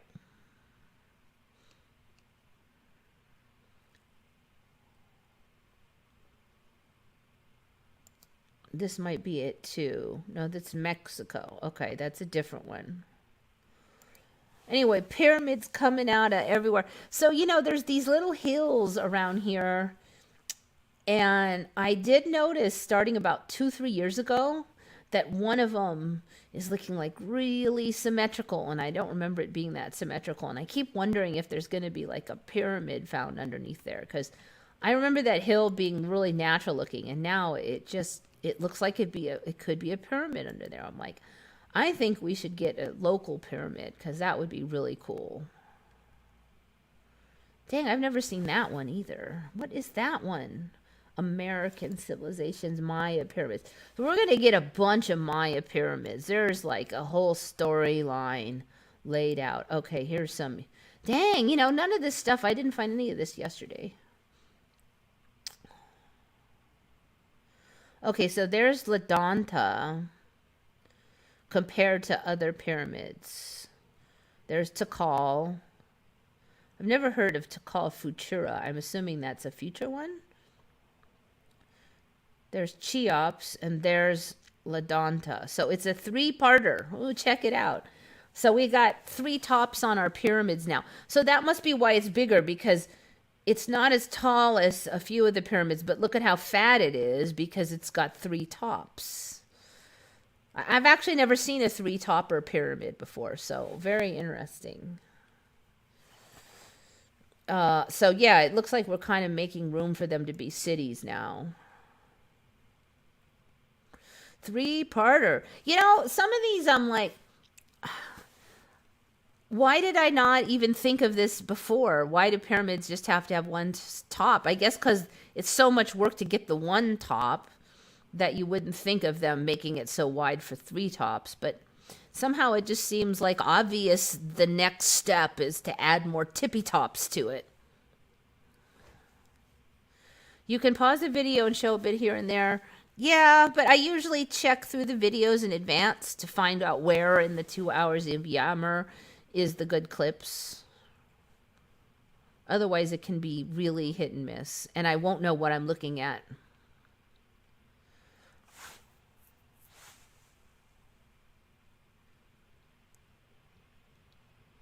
Brass ring was still there for when I was younger, and I didn't grab it. Okay, so here's another attitude I have to shift in order to succeed in my 40s is that that there's some kind of time limit to when you can get your crap together. So I thought about, I'm like, you can start all over and build something quite a bit in like 2-3 years. You really can't. So unless you're on your deathbed already, you can still do it, you know? And I was like 40 something and I got my crap together. I knew this guy, he was kind of another inspiration for me. He had like a whole job for 30 years and then he retired because he didn't like it. And then he just decided to start a whole new kind of a career from scrap. And I can't remember what it was exactly, but he basically just studied a new thing. And 2-3 years later, he started up a whole new job and a whole new career. And boom, now he had another. And he was, older than 40. I think he was like 50 when he did this. And I kept thinking, I'm like, if that guy can do it, I should be able to do it. And the other thing is, what if I tried? It took me 5-6 years. Well, it's better than sitting on my butt and doing nothing for 5-6 years, So it's just every day I just did a little bit more towards my goal, and I eventually figured out a path. But I had to kind of accept it was doable, that I wasn't too old, that you really can do a lot in 2-3 years. You really can. You can be on the road to a whole new life in 2 or 3 years. Unless you have good reason to believe you're going to be croaked in 2 or 3 years, there's really no reason not to do it unless you're happy with your current life. That would be the only reason. But, you're going to have to... The hard part is really not doing this stuff. When I look back, it really wasn't that hard. The hard part was getting up the initiative, not making excuses, removing all my negative thoughts that I had developed through my whole life and thought habits and stuff. Actually physically puttering around, work on this thing. At no point was it especially difficult. It's just all that mental baggage. The mental baggage is like weighs 1 billion pounds. Just doing the thing ain't that hard.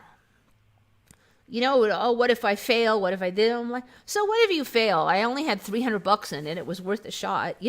There's all these little things that were always nagging at me the whole time that I had to kind of hold at bay, work on, sometimes conquer, at least lessen. That was the hard part. It was all that. That is like 99% of the thing is psychological, really. The actual doing of it is not that hard. So, so every time I try to like work on my project, what if I do this and it doesn't work? I mean, there was like 100 what if excuses I had to battle through. I'm like, well, what if I do this and it doesn't work and I wasted 10 hours? Well, what if? Then I will know that doesn't work and I will try something else. There's like a constant battle like that. And I had this attitude, like every second I put in, I wanted to get paid for. And, starting your own business is not like that.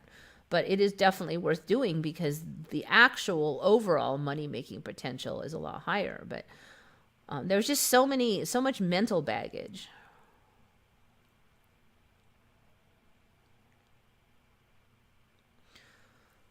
I existed for a little while in a world that was still sort of like that, sort of cool, and opportunity was there. I saw it with my own eyes and what I mean.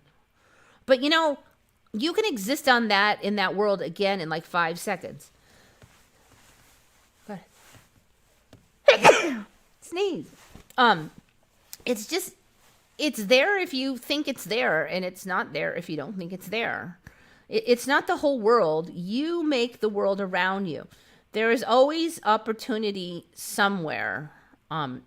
There are always people who somehow, even in like Nazi Germany, there were people who had good jobs that weren't necessarily doing anything bad. I mean, there's always some people that will do well, and the right opportunity will fall for them, or they will figure out something, or so that person can be you. It's really not hard to do it. You just have to eliminate or work on or deal with or sort through all the stuff that holds you back, which is mental scripts, basically. And you have an attitude that there's, like my friend has that. His attitude is that there's no opportunity, so why try?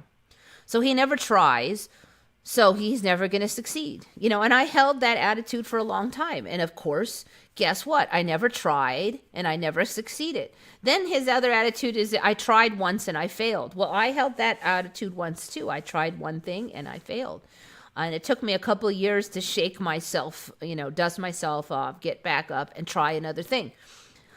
So the one thing that when he did try, he didn't really try that hard. He tried a little bit and then he failed and then he just gave up. He didn't plunge through. He didn't try something else. It was like the first obstacle, and he like caved like a sawhorse made out of paper, basically, And I did the same thing, really, I guess I wanted it to all to be completely smooth sailing for every second, and then when it wasn't, I just caved. So that was another thing I had to learn. I fucked up things too, but then I had to realize that you can fuck up things and then go ahead and do something better next time and not fuck up things, So those are all mental sets of excuses. Like, like I see them all around me. And then I saw how I did the same thing, and I saw how much it held me back. Just so many attitudes like that. Age, opportunity, blah, blah, blah. The victim complex, that was my favorite. Man, I just, I got in the habit of being a victim when I was a child, and it wasn't my fault then, but then I ingrained it in me. I had to learn to not be a victim anymore. And it was, for a long time, it was a very slow process. Trying to retrain myself from what I had been trained before. People were different. They cared about the people. They had common courtesy. Yeah. I do actually meet people in person, like some that comes, most of my stuff I sell online, but sometimes people come and pick things up. A surprising lot of the people who come to pick things up, maybe like half of them, are actually pretty cool, I've noticed. Way more than you would think from social media, that's for sure.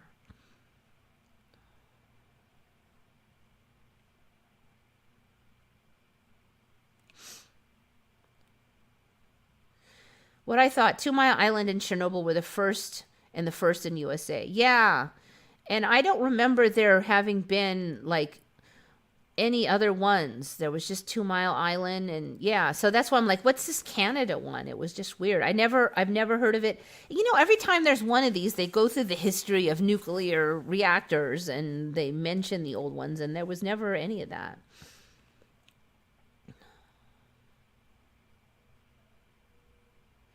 Ghosty 333 is going to bed. Good night.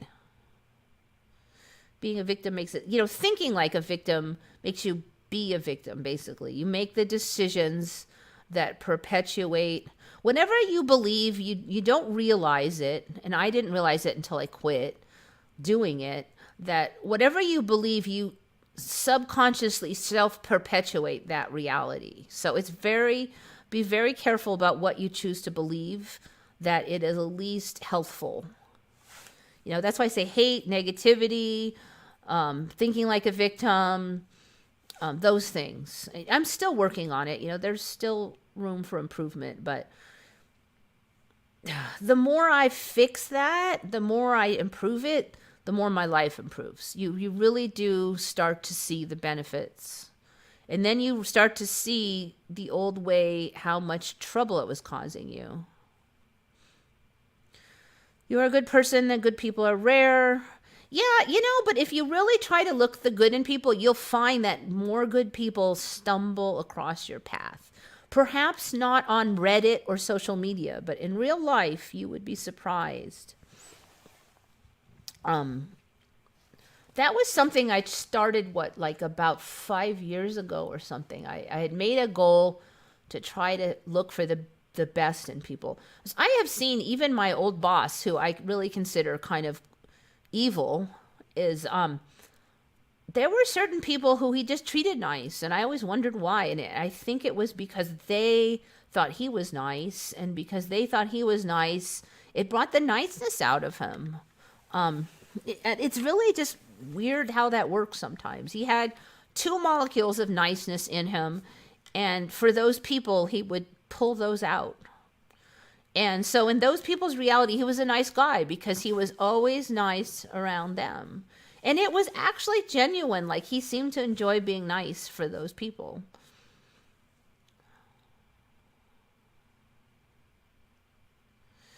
Matrix is a matrix. I can see good all day if I manage to focus on it, but the world is burning down and we are fucked if we are stuck here. See, that's all beliefs. Maybe you're not fucked if you stuck here. I mean, you know what I mean? Like I said, even in the middle of Nazi Germany, there were people that were fine. You control your reality. The reality does not control you. Nobody likes me on Reddit. Well, that sub, our Mandela effect, is full of trolls and naysayers. That's why I'm on our retconned and stuff instead. Retconned is the pro Mandela sub, and our Mandela effect is the negative.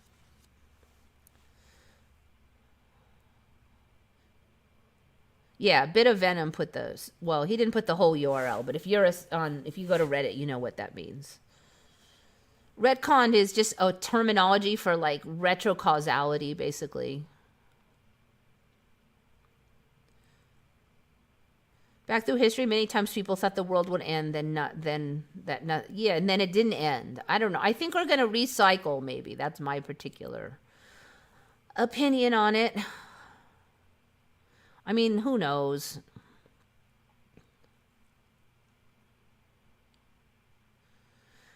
That's kind of my other thing, though. I mean, like, okay, you're going to have a belief. You're going to believe that things can get better. You're going to believe that things can get worse. You're going to believe, I don't know, some other thing in there. They're all beliefs, right? Can I really prove to you that things are going to get better? Can I really prove to you that things are going to get worse? They're opinions. They're beliefs. So why not pick the one that makes you feel better? You know, what makes you happier? That things get better or things get worse, you know? Or just be neutral and not have an opinion. That works. So I'm like, well, I'm going to try to pick the more positive one that's less miserable and makes me happier and saps less of my life force. And we'll see how that goes. Give it take it for a spin. You know, nothing bad will happen. I mean, I'm not telling you to, give all your money to like the Pope or anything, you still use your regular common sense brain cells. But if you're going to pick a belief, pick a life affirming one, I do suggest people give it a try. I've actually, the more I work on this, I've seen some interesting things. Like one time I was at this party and this one woman just kind of didn't like me. It's like this event I go to regularly, and so I would see her on a lot of these, and it was like a kind of a family that I know, and she's part of the family by marriage. And one time I just was like in the party, and I just thought to myself, I'm going to think everything good I know about this woman. And there was actually a lot of good things. I mean, she did a lot of charity volunteer work. She was a responsible citizen. She worked very hard. She spent a lot of effort on her kids.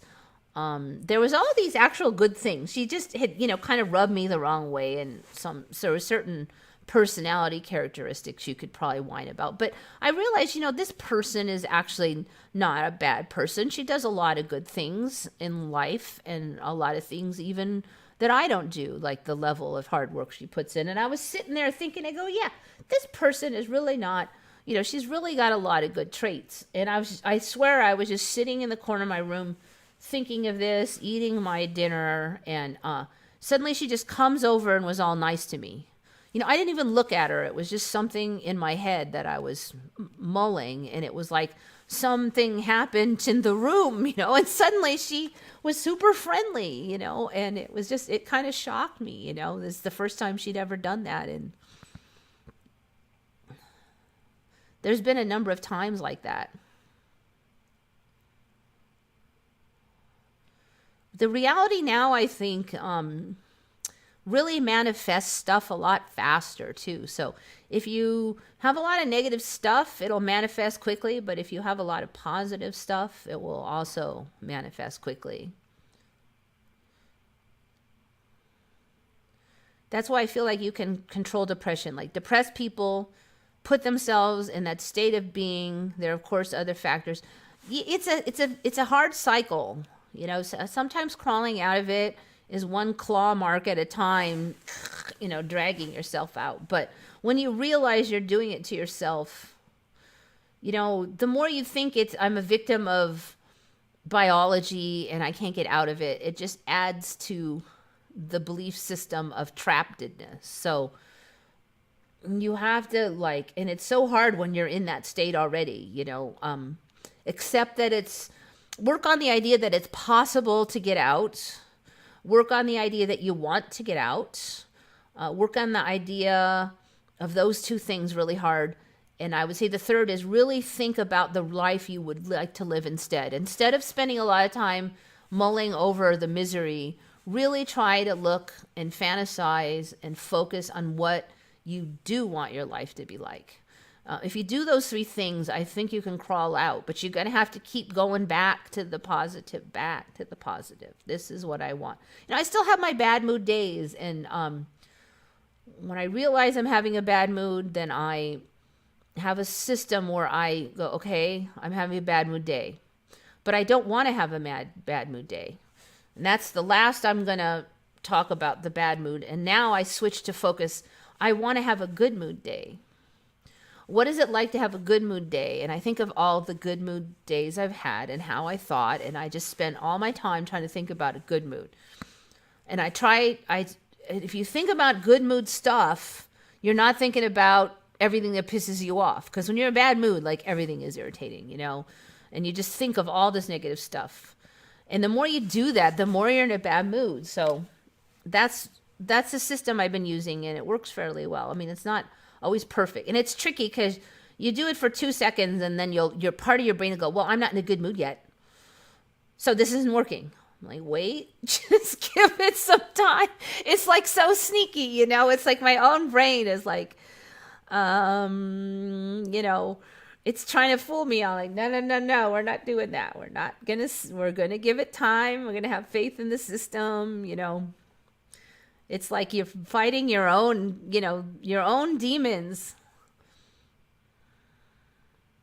Placebo alone has 30% of the effect of actual medicine people thought they were taking. Yeah, I know. Placebo effect is amazing. It's truly amazing. So then suddenly happiness and joyful world will appear. See, that's the thing. Now you're trying to belittle it instead of even trying it. Now it's suddenly either everything is perfect or don't bother. I'm sorry, but maybe stuff's only 50% better. Is that not good enough? 50% better is a hell of a lot better than 0% better. And I didn't say that everything in the world would become perfect. I certainly have not said that. That's the exact kind of thing that, what do they call that? Edgelording, where you just take it to a ridiculous conclusion and then pretend I said that. I did not say everything in the world would be perfect. In fact, I don't think it ever will be perfect because you don't learn anything if things are perfect. But you can improve your own attitude and a lot of things in your life a lot by changing your attitude.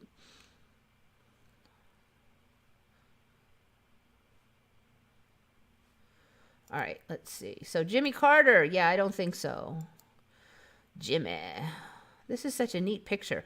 I wonder if we're going to just get like the whole like Los Angeles is really the top of a giant pyramid, or I mean, because they're saying the base of this thing is like the size of Los Angeles. It's completely insane. The whole world is the top of a giant pyramid, or every mountain is, or okay, here's another one. I've covered this one a little bit. So what did I say before? Trying to remember what it was. So it was about seeing in the dark. And like, I wanted to see in the dark. That would be cool if you could see in the dark. And there was a little bit about whether people could like, some animals can do into the infrared, basically, is what we're looking at. And I know I covered something about that, but now I can't remember. It wasn't this, though. So now they have like a treatment that you can put in your eyes that will let you partially, for a while, see infrared light. And it was, of course, an accident, but it lets you see in the dark, basically. And I've never heard of this. And I even looked into this like last year when I was looking at the other thing.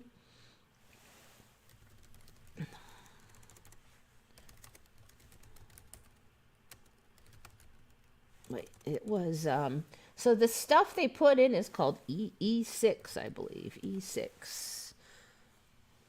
Chlorine E6. That's it.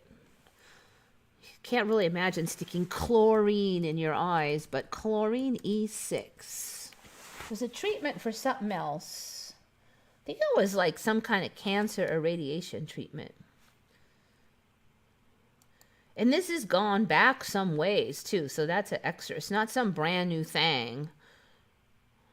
Come along, little. Computer's working nice today. Got to appreciate that. Actually, that's been working good for about maybe a week now. Knock on wood. The treatment of certain cancers using dynamic phototherapy has revealed an unexpected side effects. Patients can see better at night. Using molecular simulations, scientists have now succeeded in clarifying the mechanisms that underlie the surprising visual acuity. So basically, the story is the E6 changes oxygen in tissues to more reactive singlet oxygen. SINGLET oxygen. So regular oxygen in the tissues is changed to singlet oxygen, and singlet oxygen makes the photoreceptors more reactive to lower levels of light. So they'll trigger with like super tiny amounts of light, and like the infrared, I guess, is too weak normally to trigger the photoreceptors. But with this singlet oxygen, now they're saying the infrared radiation is now enough to trigger the photoreceptors, and so your eyeballs will see that form of light, your retinas will, whereas normally they wouldn't. And then they kind of, it's a little bit vaguey right now, but I really feel like this is pretty new and it'll probably flesh out. But it's new, but it's old, because they're saying that this was found in the early aughts, the early 2000s. So they even have some stuff that's going on sale now. It's basically this chlorine E6. I think they just dropped it into the eyes, I think it was. This is something I studied last week, so I'm a little vague on the details.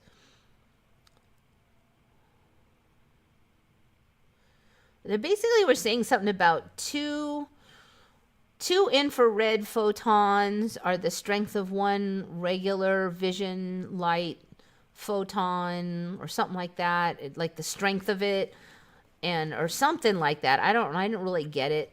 But so if you two of them at once would trigger the photoreceptor to fire, and then the singlet oxygen would let just a half, like one of these would be enough. Okay, there's the chlorine.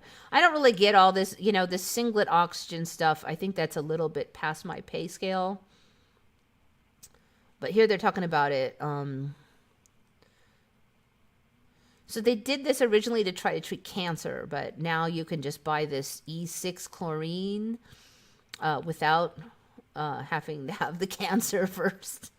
It's still early days. It's difficult to mimic systems that involve very large molecules. But yet molecular simulation is already being used to shed light on fundamental mechanisms. Anyway, so I don't know, this is pretty interesting, but I really wouldn't be surprised if pretty soon we're going to have, and that's going to be so cool. Can you imagine seeing into the infrared like you're a snake? I mean, I don't really want to be a snake, but I do want to see in the infrared. That would be really cool.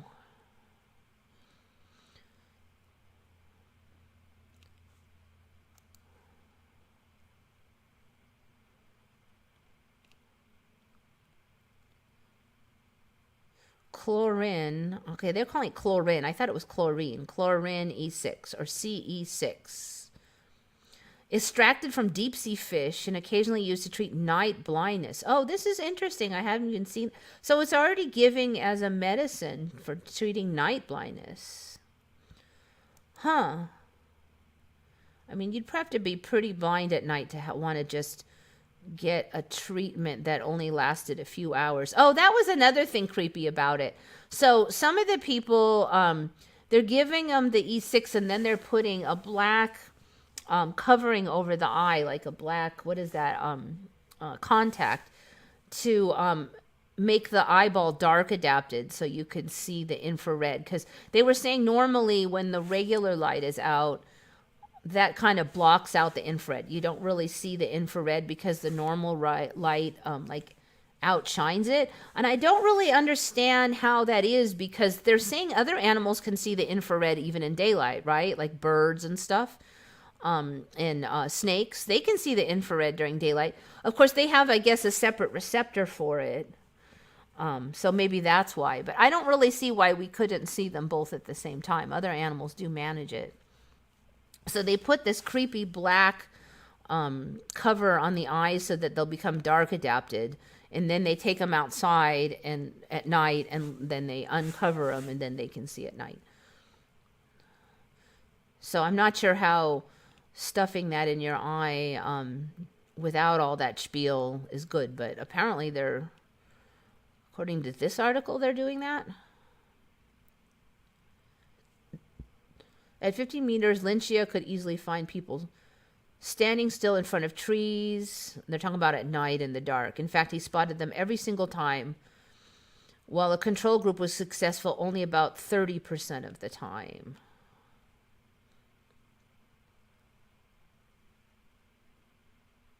Oh, yeah, they're injecting it into the eyeballs. That was what it was. I knew there was some kind of weird delivery. So I don't get how they're using this for night blindness. If they have to inject it into your eyeballs, then it only lasts a couple hours. But I do suspect that we're going to hear more and longer versions of this. This is just like the first volley of this Mandela. Crazy night vision eye drops. So apparently some of this E6, chlorine E6, went up for sale somewhere. Somebody was selling it a few years ago. I've never heard of this.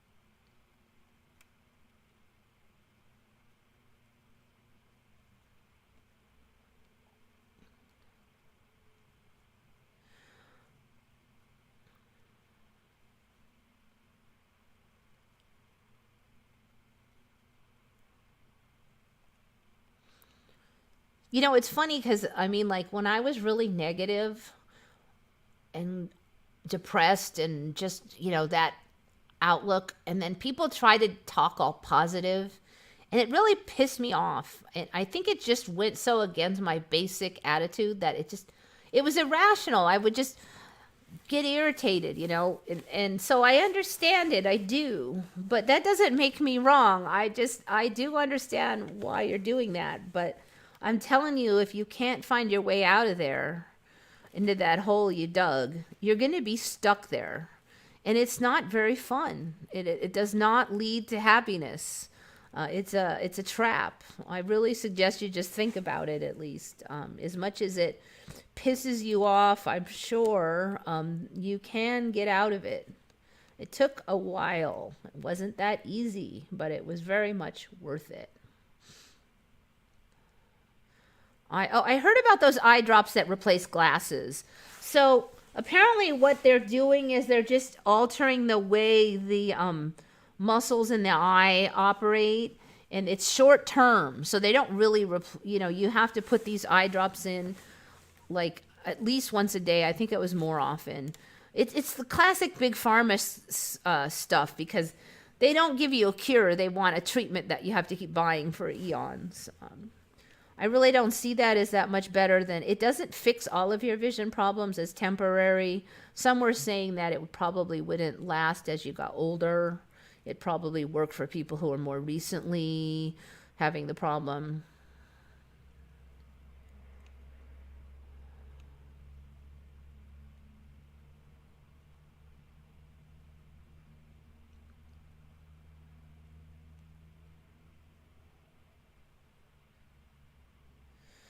The journey through the underworld begins with depression, the depression demon. Yeah, I don't know. I think that's part of one of the traps, though. I mean, we're basically trained to be depressed. We're taught a lot of negative stuff when we're a child. Probably, my parents probably got the same training. They pass it on to me. Constant negative talk, blah blah. That stuff you learn in childhood, you internalize it. It's very hard to dig out of that. And that's why it's so hard to get like poor people to stop being poor, because they've been like brainwashed since a child of the thought processes of a poor person. And if you bring on all those same thought processes as your parents, then you're going to be poor too. So yeah, like, this is one of the doom and gloom.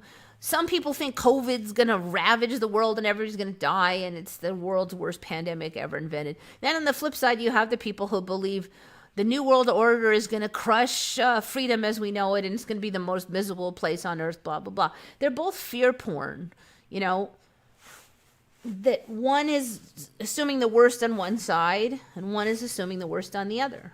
But one thing I've noticed is, we hear that the worst is going to happen. I've been hearing the worst is going to happen from the news for like 50 years. And you know what? The worst never happens, does it?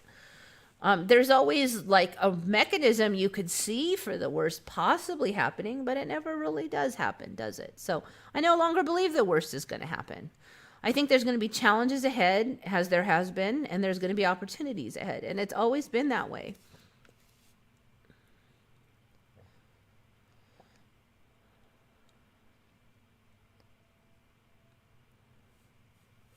If you get rid of the system, you are not under influence anymore. Yeah, you've got to start, instead of just going with what you're taught, you start rewriting the story. And it's hard, because you got to basically unlearn. The spiritualists always say that you got to unlearn. It's not learning stuff, it's unlearning stuff. Unlearning stuff is such a challenge. Some of it is so deep-seated. Just unlearn stuff that's in your way. That's all you really have to do, but it's a lot.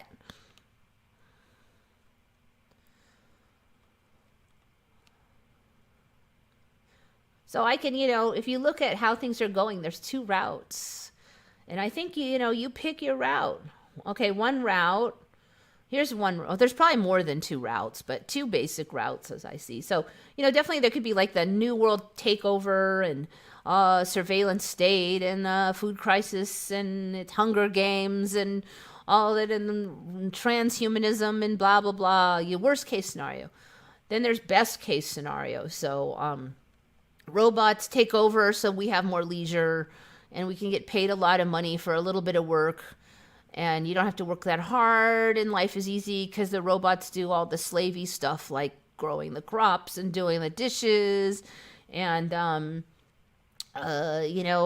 new tech means even easier life, and you have free energy and more rapid travel. And if you have portable energy systems, you could set up your house on a island or on the top of some mountain. And still travel and meet your friends in 15 minutes, and there could be a whole amazing life, right? There's another, you could see that happening, I hope. So which one of those is going to happen, or is it going to be one down the middle? And some people become transhumanists, and some people have a good life, and I really tend to see it just comes down the middle most of the time, and my goal is to start edging it towards the more positive. I'm going to look for the more positive. There's going to be challenges. There's going to be people who fall to the negative. That's going to happen. But I don't want to go there. I already decided I don't want to. You know what? The more I decide this is what I want, the more I get it in my life. I can't control everybody else's life, but I have a lot of control over my life and the opportunities that I get and the choices I make. And you do too for your own lives. Once you realize that, then you can start utilizing it. And then when you here's another trap that we're taught, that in order for me to have a good life, it somehow must cause suffering to others. And when I really thought about it, I realized that's not the case, but it causes you to feel guilty about having it good. Like, that's kind of a big trap that they're doing now. It's like, if you are doing good, you're bad kind of thing, like kind of like almost like original sin without the religion part of it. It's like carbon footprint is like original sin. Just by existing, you're destroying the universe. Humans are a pox on the land, that kind of thing. I don't believe that. I think we're part of the evolutionary process of the planet. And I think it's very poisonous to plant such an idea that is so negative like that. The narratives that are fed to us, be very careful on which ones you allow into your mind.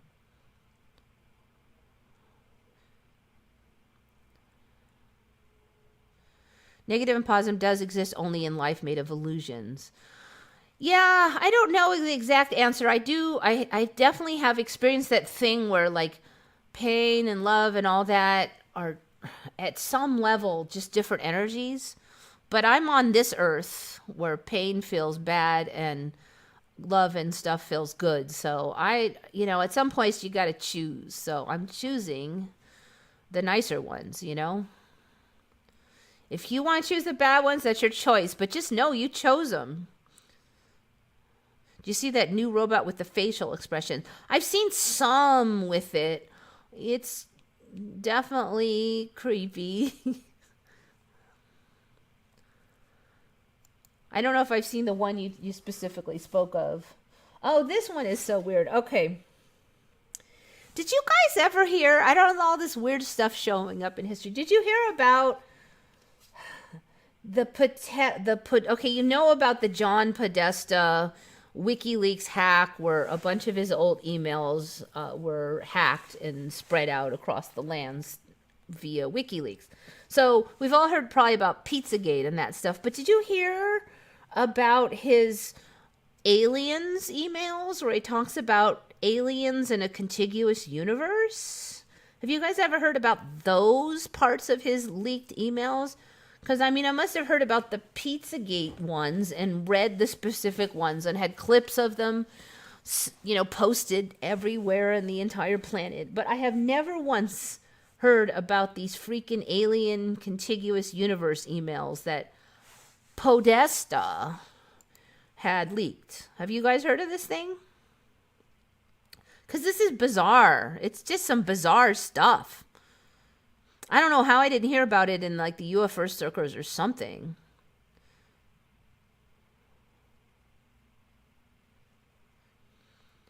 So the foreskin vampire, you saw the alien emails?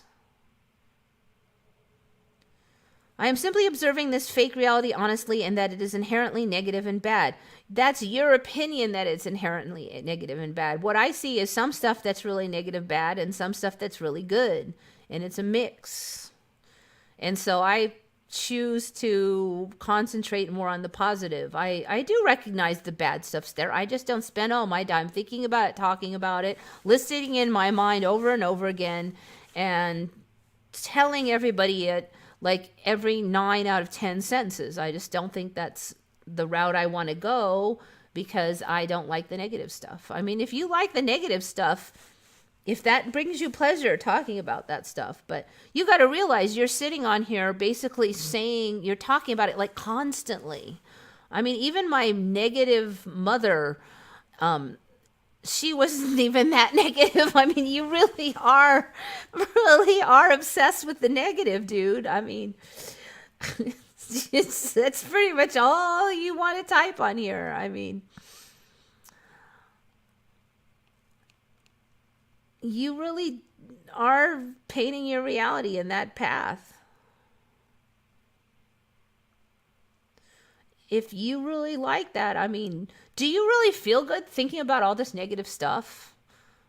You know, I don't know. Ask yourself that. I mean, I can't tell you what to do. It's your life, but it didn't make me happy, that's for sure. It didn't bring me any joy. I didn't like it. I mean, I recognize stuff's there, certainly. You know, you hear me talking about it on here. It's not like I don't know it's there. I know it's there. And I do see those routes where things could go all bad. I see them, but I just don't see them as the only option. And there's been many times in my life where those were presented to me as the only option. Similarly miserable but plausible routes. And 99% of times, they didn't come to pass. That's why I'm not going to fall for all fixating on them this time. They didn't come to pass the other hundreds of times in my life.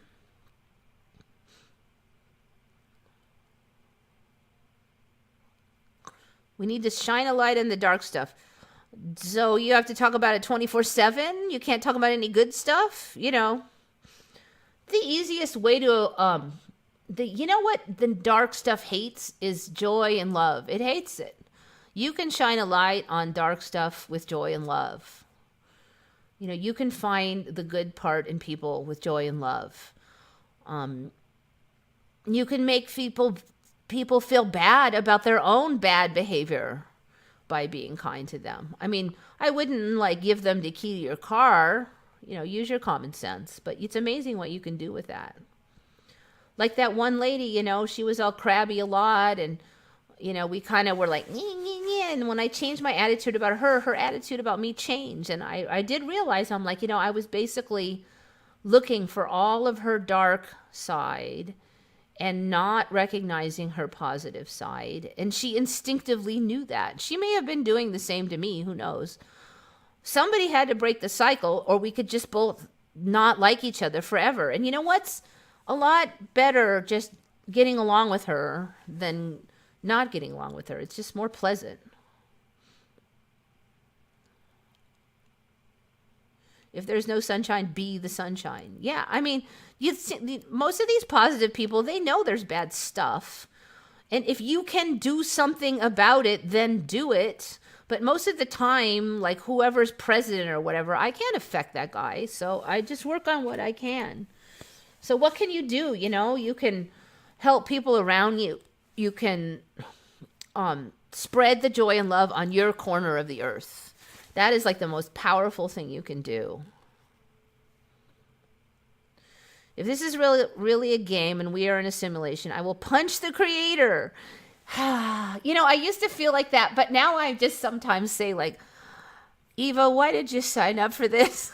You know, it's like climbing Mount Everest. Why do people do that? You know, it's just like, It's like if you take a really hard class and you're like, oh man, I can't believe I signed up for this freaking class. But you did. As much as I hate some of the learning, when I'm done, I'm glad I learned it. So there's that.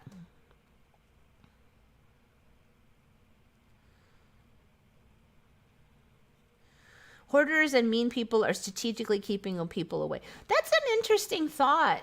Yeah. I do think back on stuff I did to drive people away. There was a variety of things. It's interesting when you finally get out of the trap and you look and it's like so obvious. But when you're in it, you were completely blind. I know I was completely blind to it. And it was like right there. And people even try to tell you, but you're like, no, it's not that. Like, I wish I knew how to break people out. I don't even know how I got out exactly. It was very slow. I mean, if there was a magical way to help people get out of that, I wish I try. I'm gonna, you know what I'm gonna do? I'm gonna try to leave a place in my mind that such a way exists, and that somebody will find it eventually. Think of all the people who would help if we could break people out of those mental traps faster. It took me like forever. I'm like, I'm past 50 now. It took me forever. What if we could get people out of that like way sooner? That would be so cool.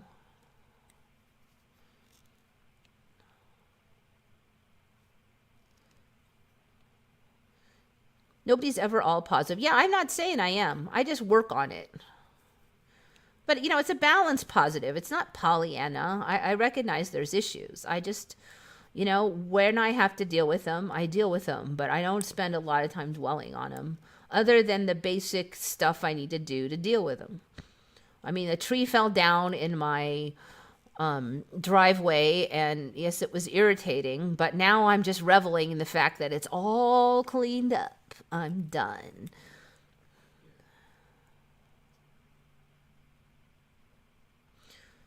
All right, so what else we got here? Is that? Okay, so I don't know. You guys didn't say anything about Podesta's alien emails, so I'm gonna look it up because they're weird. Contiguous universe.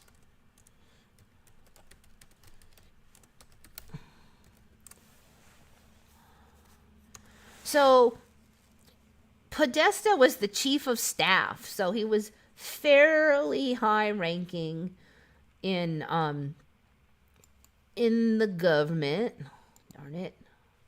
Not the delusion. Where is it? But he wasn't like the chief of the CIA or something. So it's a little weird to think that if there were super secret alien contact that this guy would know. So either, he's nuts. But then he's apparently been yapping about this stuff to all kinds of people. Wait, how did I end up here on the channel? I'm totally losing it here. All right, let's try this again, shall we?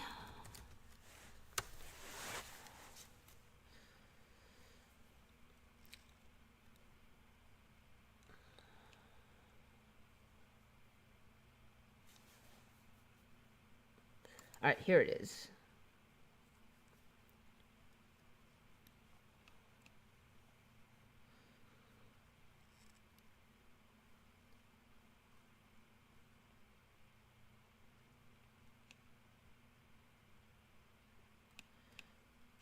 This is not the one I was looking for. Darn it. Unfortunately, I don't have this one saved.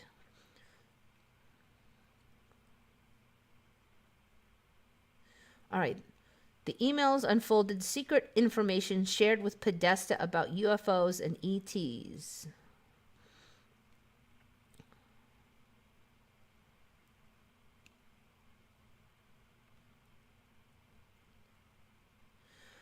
All right, so, all right, I'll just go over what it says on here.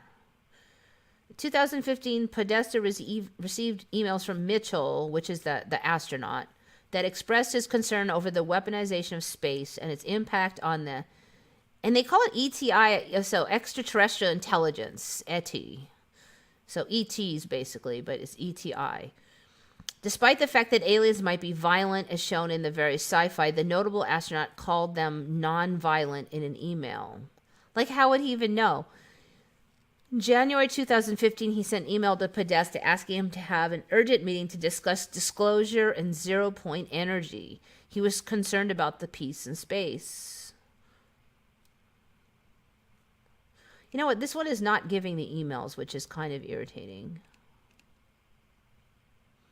All right.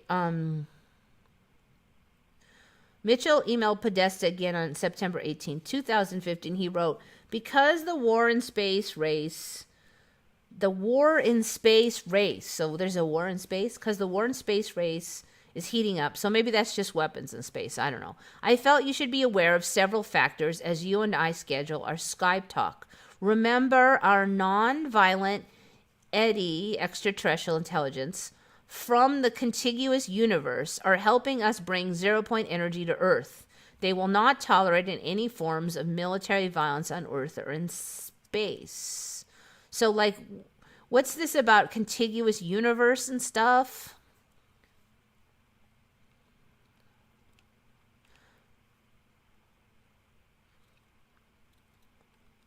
So shortly after this Mitchell one email he emailed several times wanting to talk about the aliens. Then he died. So that's always an interesting one.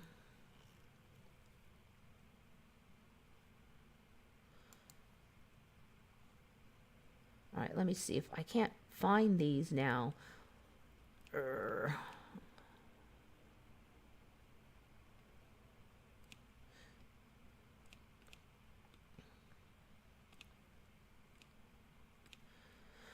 So anyway, though, I never heard about these weird Podesta emails about the contiguous universe. And then Mitchell died right after that. So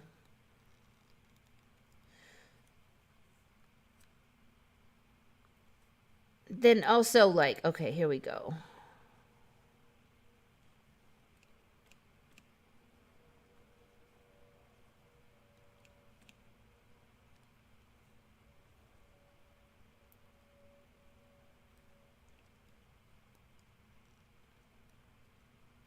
All right, so John responded, would like this meeting alone first before involving the president.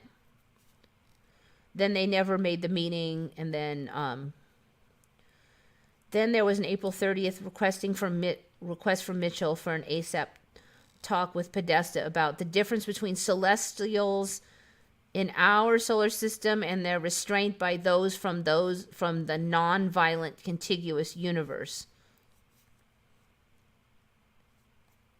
It's also imperative that after your talk with Edgar, he then speak directly with President Obama via Skype for historical purposes about the same issue, the email states.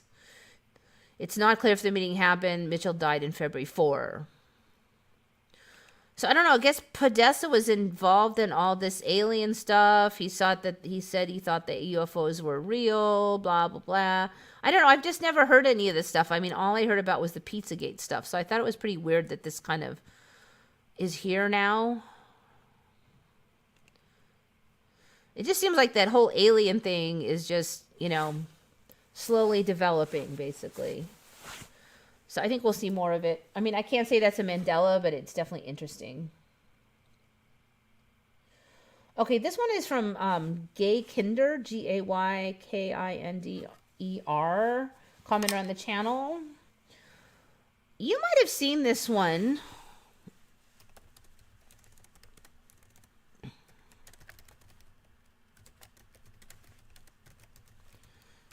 So apparently now it's somewhat common to break your ribs from coughing. Like if you cough really hard, you could break your ribs.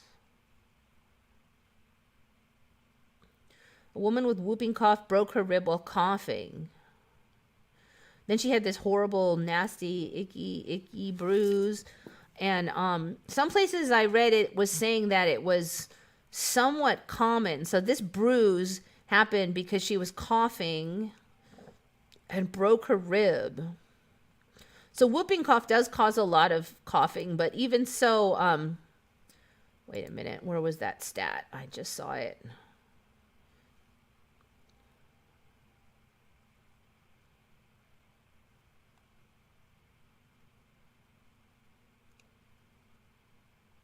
Darn it, I saw some stat, but I jumped away too quickly.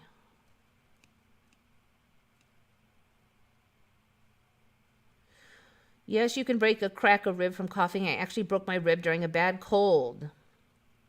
There isn't much you can do but get through the pain. It will get better sooner or later. They don't really do anything about broken ribs like that. They just you just have to suffer until they heal. Forceful coughs can cause minor injury to your ribs. If they are fairly regular, they can continue to keep the ribs sore by not allowing them to heal quickly.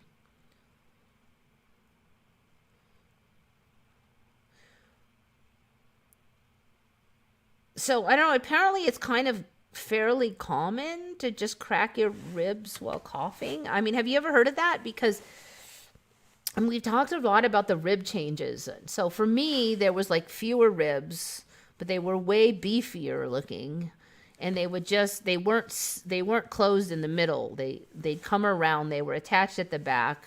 They were all floating ribs basically, and they'd come around and they would just kind of stop like fingers.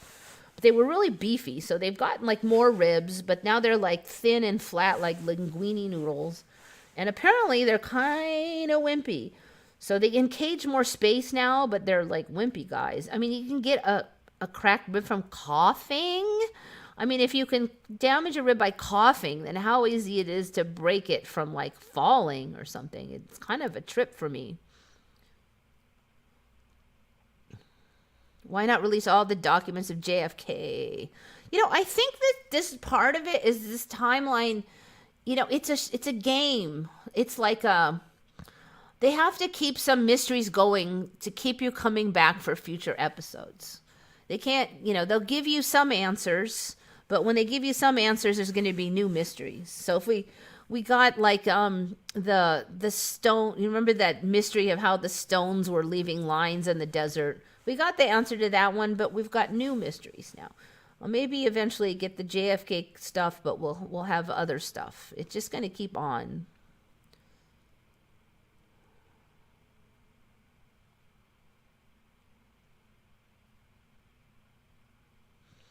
Looking at the news, sometimes I think a one-way ticket to Mars is not a bad idea.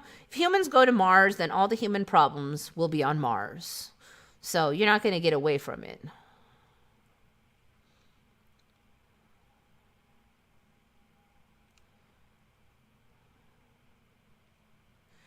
Almost disclosure with aliens, they keep postponing. Well, I don't think it could come into the reality until people are ready. And it's going to be a pretty big jump for a lot of people. So I think it's going to go, little drips, little drips. It's actually going pretty fast now compared to most of my life, though. Hold on, I just dropped my pen.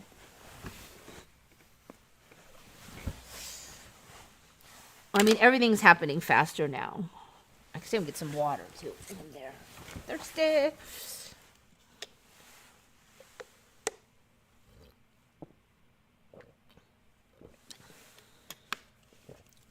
Happened to me years ago. Broke my rib from coughing. Was it a really long time ago? 20 years ago, huh? Yeah, for me, I've never heard of it. And so this one came from Gay Kinder. He doesn't remember that either. JFK story is like the Days of Our Lives soap opera. It's never ending. Or, that's kind of like, I feel like reality is getting more and more like a bad TV show. I mean, you've got Spock as you've got Jimmy Carter as Spock, and you've got all these ridiculous soap opera storylines all the time. And you're even getting now where the names of people match their job in the storyline. That was one thing I was going to say. Podesta. You know what Podesta means in Italian? It means the chief civilian magistrate is the title Podesta. So apparently his ancestors were chief civilian magistrate. And then you've got like Anthony Weiner showed his wiener, and Fauci actually means mouth. He's the talker. I mean, it's just kind of amusing to see, how much the names are starting to match their job, their character.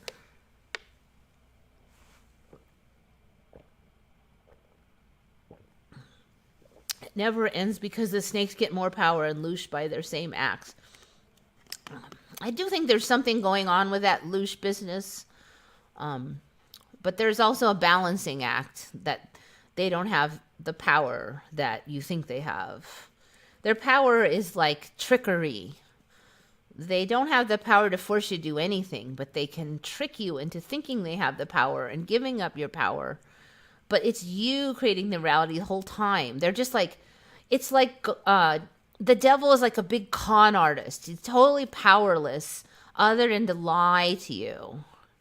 And so you got to watch out for those lies. And the lies are in the narratives that reality tries to feed you. But the truths are there too. And if you want to find them and you look hard, you will see those also, and you'll see through it.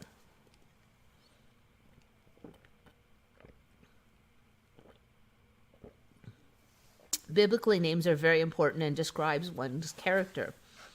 Yeah, you know, I never really thought about that much when I was younger, but I really am seeing it. I started noticing it just a little before the Mandela was just laughing like Anthony Weiner. You know, I'm like, what are the odds that that guy's name would match so closely with what happened? And I thought, was it just giving him that name made him into a wiener, you know? And then next thing you know, my friend's vet, his name is Dr. Bones, and he's a dog vet. So he's a Dr. Bones plus a vet, you know, dogs like bones. I don't know. It's just, I'm like, I just started noticing a bunch of that, and it's just gotten like more and more. Negative thoughts are just a suggestion of something to do. Yeah, something to think. And you think that way, and it brings it into your life, is what I see. But if you think in another way, then you bring a different thing into your life. And even from a conventional perspective, what you believe strongly influences what you choose to do. Like if you believe you can't succeed because there is no opportunity out there, you are not going to ever try. Like, why try if you can't succeed? You know, like I didn't try jumping over the Grand Canyon because I don't believe I can succeed. And there may be an argument out there that if I really believed I could jump over it, who the hell knows, maybe I could, but I don't have it in me to believe I could. So that's why I ain't gonna. I'll never try. But so if you had that same attitude about opportunity, that there isn't any, you will never try. And I see people all the time that never try because of that. And they have way more skill sets and opportunity than I ever did, but they don't try. They've dug their own hole, and now they don't know how to get out of it. But the hole is mental.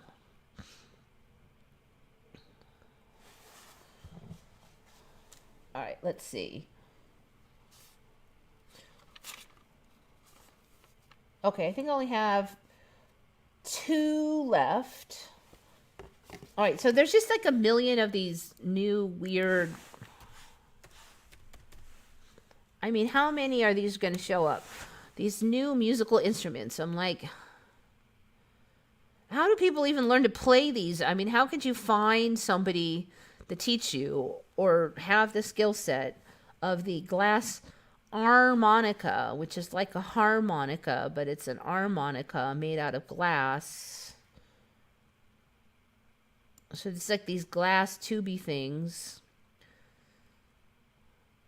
Bowl organ, hydrocrystallophone, or simply the harmonica, is a type of musical instrument that uses a series of glass bowls or goblets graduated in size to produce musical tones by means of friction. And I guess there's a whole class of these things. They're known as friction idiophones. So there it is, and then you play these things. Okay, so that would be another version, but I think that the version that they're thinking of is this one.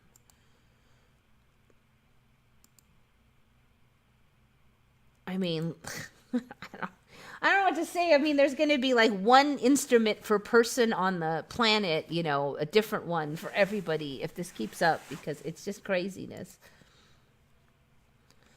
So, you know, it used to be that there would be like, say, 20 instruments and you could take a class in it. But if you wanted a class in this, I mean, are there people even know how to do it? Or it's just weird. How do these things stay alive? I should look and see if there's a video. I actually haven't listened to the thing. Glass harmonica played by Dennis James. Let's give it a shot. I have no idea what it's going to sound like. I think I can get away with a real quickie clip, right? Hopefully. Ooh, it's creepy sounding. That is the sound of the glass harmonica. It's Huh. You know what it sounds like? It sounds like circus music. And so No, I don't want to hear all that. I just want to hear the playing without the yapping. Few masters of All right, let's try a different one. Wait, it sounds like circus music, doesn't it? All right, maybe this lady can do it without a bunch of yapping. Part of the Benjamin Franklin exhibit at the Jacksonville Public Library featured one of... It's impossible to listen to this thing without anybody talking, apparently. Now it's jammed. Okay, I give up. Anyway, Part of the Benjamin Franklin exhibit at the Jacksonville Public Library. He invented it when he was in... Nope, there can be no music without yapping, apparently.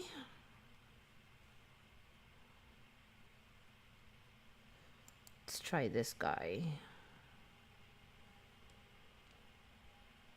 All right, you know what? I'm going to quit because I'll probably just get copyright strikes, and I'm playing with fire, and I'm not finding any... You get the drift. Glass harmonica. So that was found by... Mark Tyus. Good find, Mark.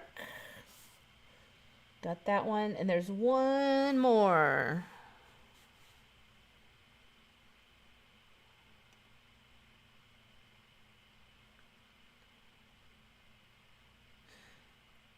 Yeah, it's like there's just like so many weird theremin, then the harp guitar, and then you got the glass harmonica, and the theremin was really weird. I would not be surprised if they say that harmonica was played at circuses, because it sounds just like that weird circus music.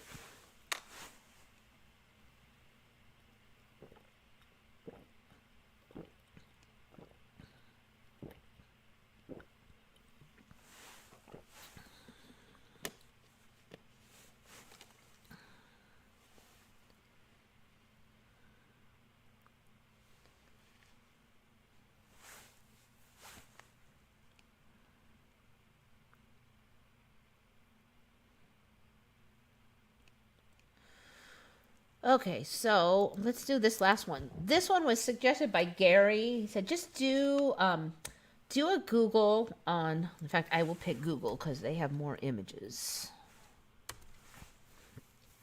Just do a Google on World War II prototype planes. So I did.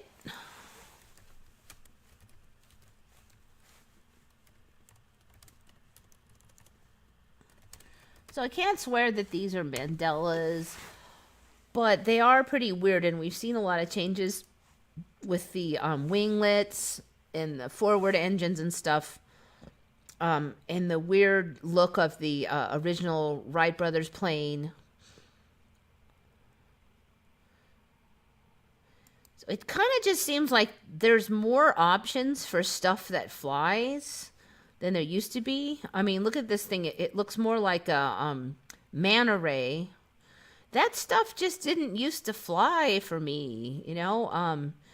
I think more options are now available with this. Last time we had the double cockpit one. And this is pretty early stuff. So this stuff did fly. Goonie birds.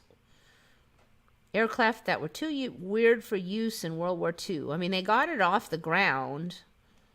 I wouldn't swear that I'd expect to see this, but even the regular triangular planes are way more extreme than I ever remember them, and they came in way earlier than I remember them.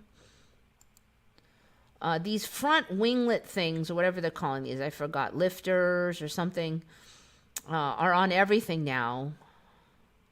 This is something I would expect to see in the back. It's like the stuff in the back is being moved to the front now. I mean, like, what's this thing? How does it... It's like a fixed wing, but it's got two front... I don't know if there's bombers. It looks like it's got two cockpits, basically. Just those I just saw for the double cockpit ones just showed up like a few weeks ago. Somebody found them. I mean, look at this thing. It just looks like... I don't know, it's just so bizarre, you know?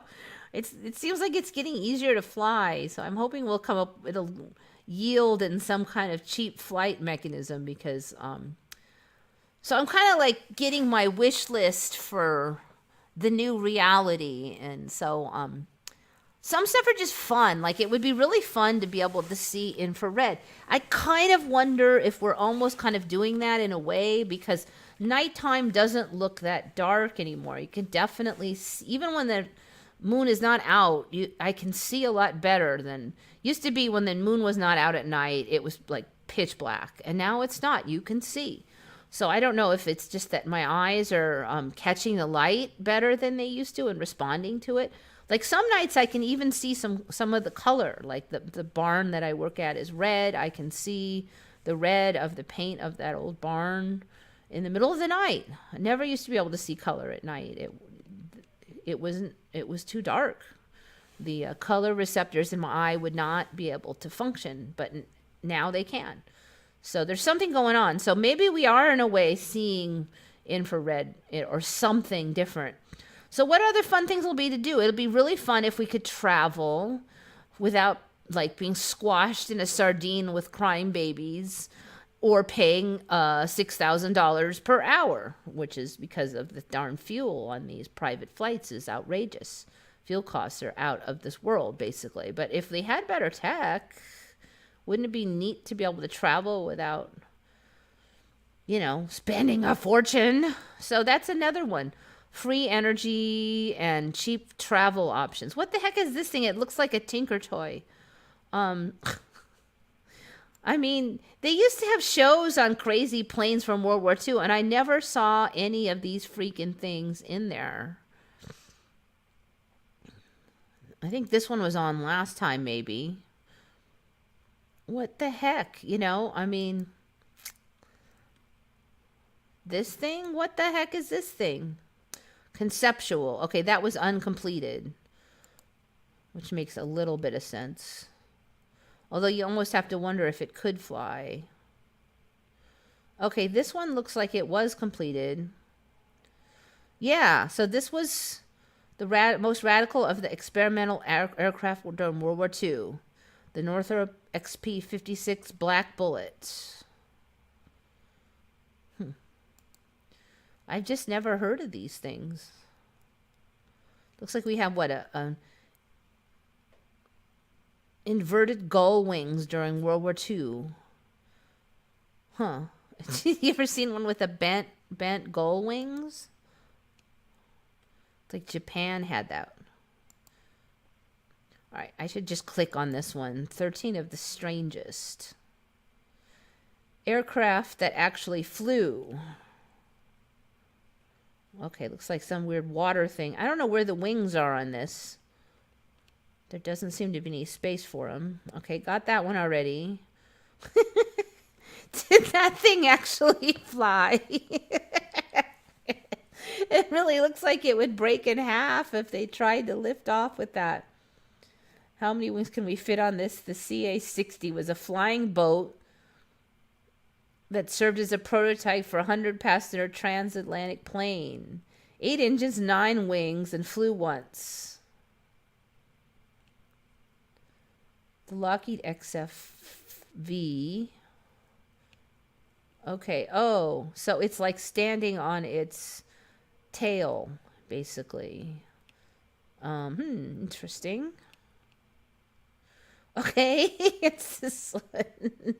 Hillier X-18.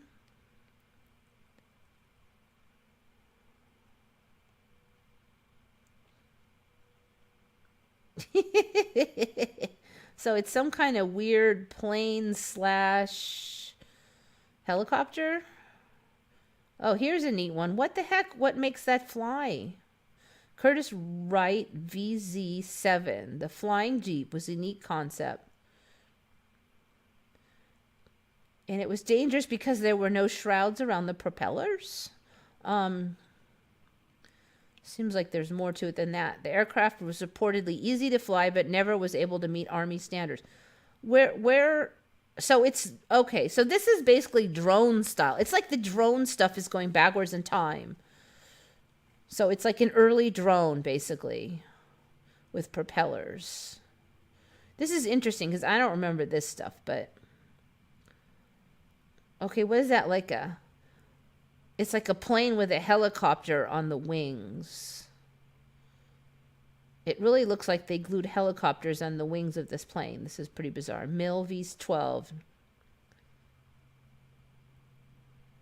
The world's largest helicopter could carry 196 passengers. Primary mission deploying ballistic missiles became outdated as Russian missile tech moved forward in the 1970s. So it's 2 helicopters with a plane in the middle. What the heck is this? Bartolini Berra VVA-14 was a Russian ground effect aircraft designed to hunt U.S. Navy submarines. Okay. So I guess it just kind of skitters over the ground a little bit. The Northrop Tacit Blue. It was a stealth testbed flown in the early 80s. Had quadruple redundant fly-by-wire system to keep it airborne. Okay. Anyway, I'm hoping that these are supposed to be the weirdest planes, right? So if more of them show up later and we haven't seen them, then it'll be suspicious.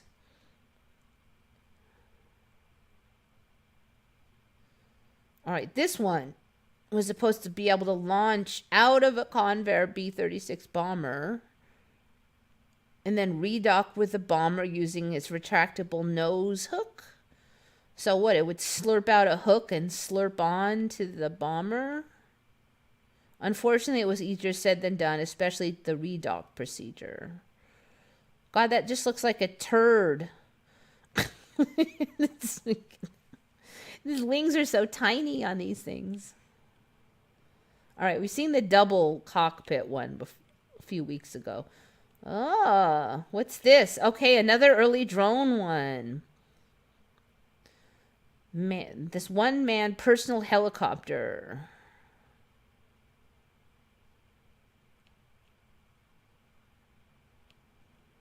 All right, that's it. This is interesting. This is the first I'm seeing of these drone-looking ones. Very interesting. Anyway, that's about it. I'm pretty much done. See what you guys are up to.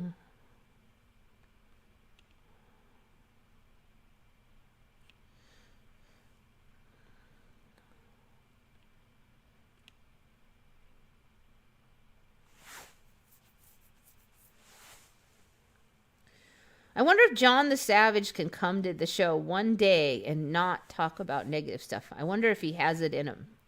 Could you talk about neutral or positive stuff, but not negative stuff for like one show? It might be an interesting experiment for you. Just for 3 hours, you know. Let the world be a good place.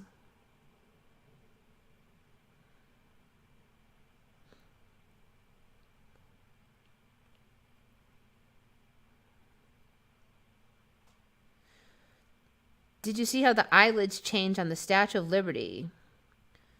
Oh, yeah. How did it get back to Top Chat? This thing is so sneaky.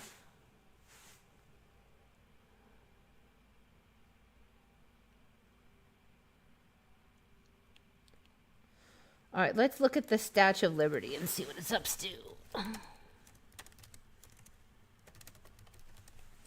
Okay.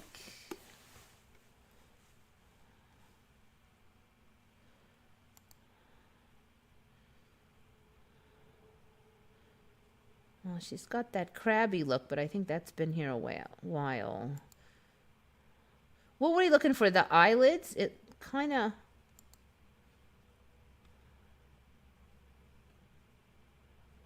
Her eyelids have changed.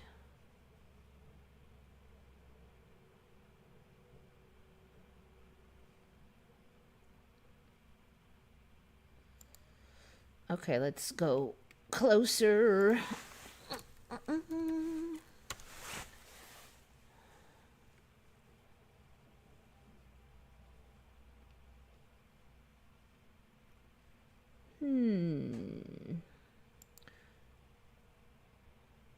This is interesting. So she's got this weird blank eyeball look. This is definitely different than the last time I've seen it. I'm going to have to find some more images, but the eyes looks like stoned or something. They used to look, like eyes. And this side, it almost looks like one is rolled back because like this part is sort of pointing here, and I'll have to see from some different angles. There's also, I've talked about these staple marks before, but there's more than I remember. So I remember like a stain over somewhere over here from the eye area, but I don't remember it coming down here to make it look like she's got a black eye. That is not a look. And I don't remember this little thing here. Let me see if I can find some more images.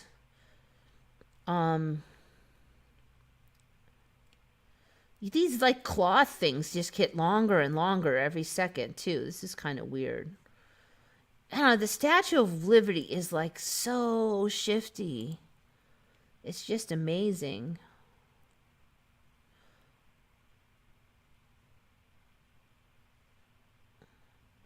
Trying to get like a whole nother. All right, let's look at this side view, but it's not a very big photo. Well, it's not bad. See the eyes here, they just like nobody's home or something. Look at how long. Okay. All right. This is the thing. This strap of fabric was not so long as to be blobbed along the shoulder. There's no way it was this long last time I looked. That it flops down and bounces along the shoulder. That is not right. I've been suspicious about these for a while, but this takes the cake. There is no way that that was that length before.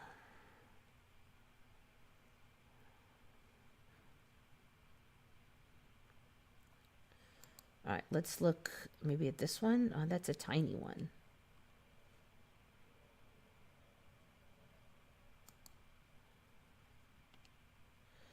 Okay, that's the face before the rest of it.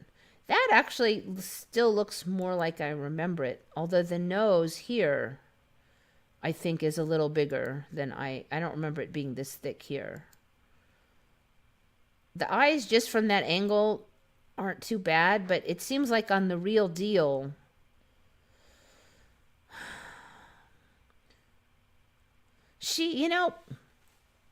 the last time I looked at this face, she looked kind of like petulant, like a Karen. But now the expression is more like just sad. She doesn't look like a petulant Karen, though.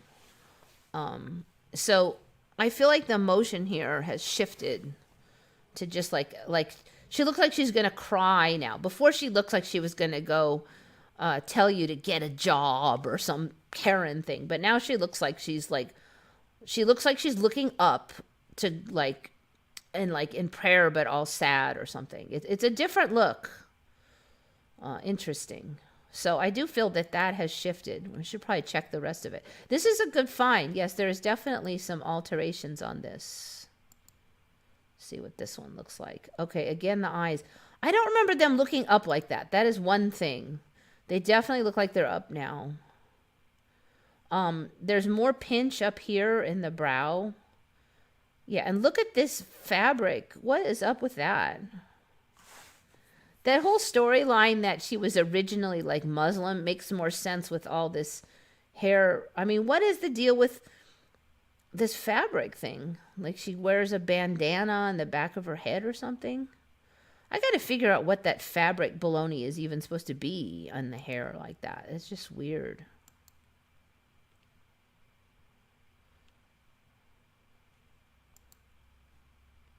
Oh, that one's too tiny.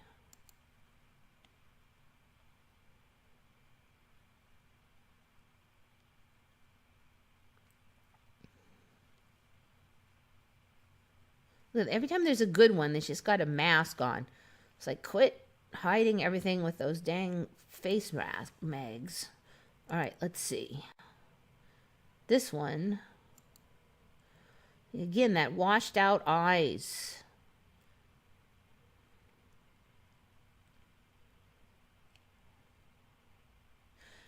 This is interesting because you can kind of see a boob shape here, and I actually don't really remember seeing it that obvious before.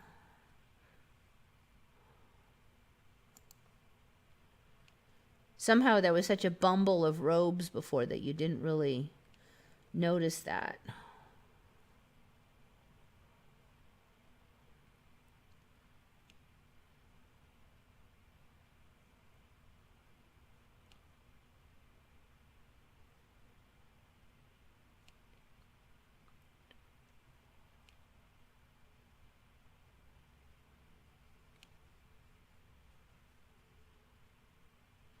All right, let's just try that one. Page is missing. Of course it is.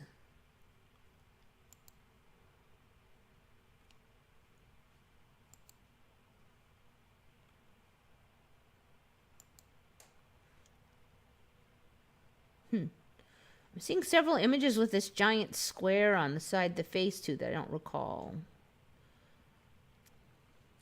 Look at all these like rivet marks across the top. I do not remember that.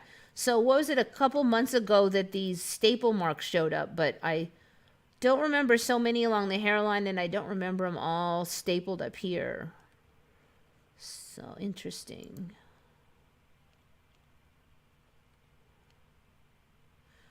All right, I'm going to do a pullback version now. Just the normal without the face. Let's see if there's anything else. Let's see. Let's try the back view with the hair. See if I can find out what's going on with that fabric flappies.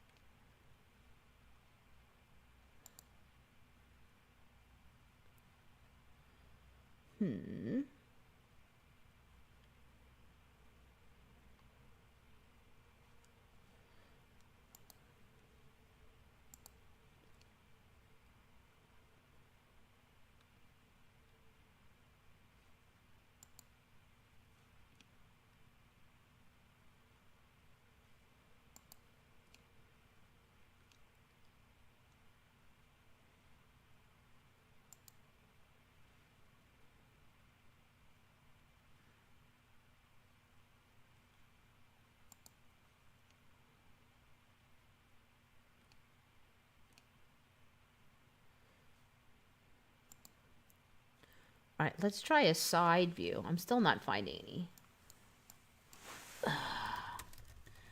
You know, sometimes I search and I find a whole bunch of images right away, but I'm just not finding the one I'm looking for right now. The right close-up where you could see, maybe this one.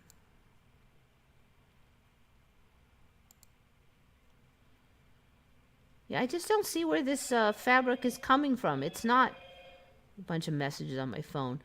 There's not like, it's not shown in the hair bundle, but suddenly there's this giant flap of fabric coming out.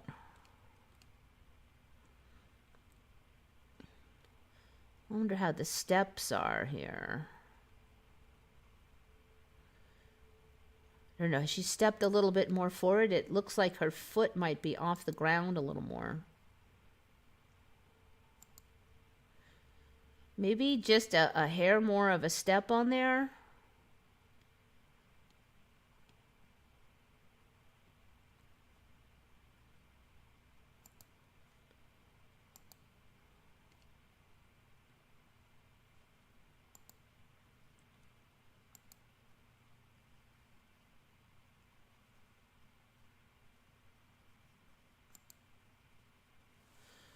The other thing that looks different to me is this surrounds here on the flame. This looks like it's gotten a lot bigger, this little ring around the top of the flame here.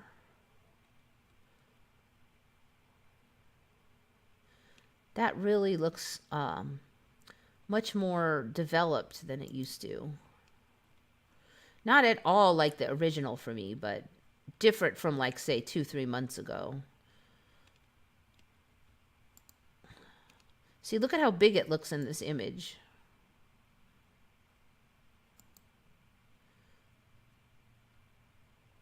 You know what it looks like now is it looks like the bottom of like a ceiling. You know when you have like a ceiling light and then they put a little ring around the base, like the base unit for a dangling light. That's what it looks like. It did not used to look like this underneath here.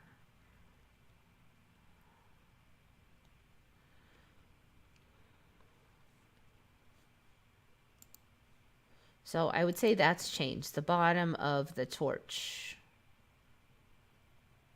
All right, well, here's the island. Let's take a quick look at the feet. Shackles.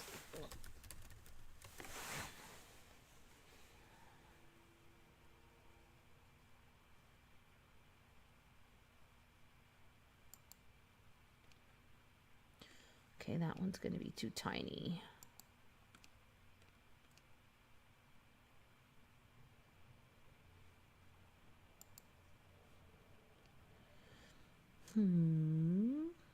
One shackle there. It kind of looks the same. The rivets on the top are still there. Foot is up a little bit more. There's very little. I wonder if she's going to be like standing on one leg if this keeps up. Give it another year. The rest looks kind of the same for me. Let's see what we got here. Yeah, see, look, that foot looks like it's up more. Just a little bit more. The foot goes up more. The painting of God and man, God drops just a little bit. Let's see. Pointy upper eyelids. Yeah, there's definitely something funny about the eyes. I agree there. She's a gift from China? Nuh-uh. Nuh-uh. Wait. Statue of Liberty, gift from China. I'm going to freak out if that's true.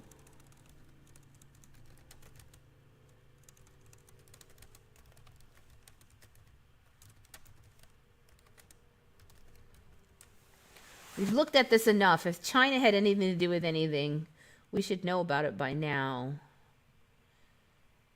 The copper statue, a gift of the people of France. Designed by French sculptor. I'm not seeing any hints of this China story. I don't know if you were just joking around, but I don't see it.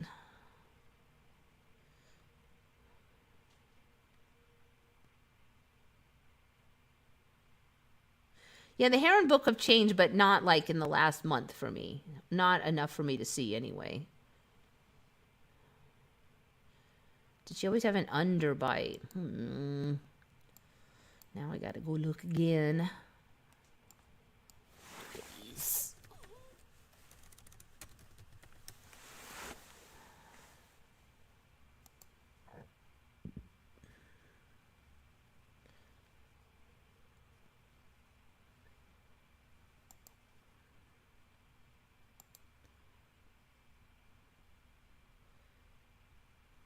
I don't know if I'd call that an underbite. She does have a strong chin and kind of a pouty lips. That wasn't the look for me. She used to have this very kind of graceful but cold beauty. Now she just kind of looks pouty and I don't know. It's a whole nother look now. I don't know what I'd call that look, but it's definitely not the graceful, cold, kind of classic look that I remember. Yeah, it's less symmetrical. You're right. It was symmetrical before, but now the one eye looks different.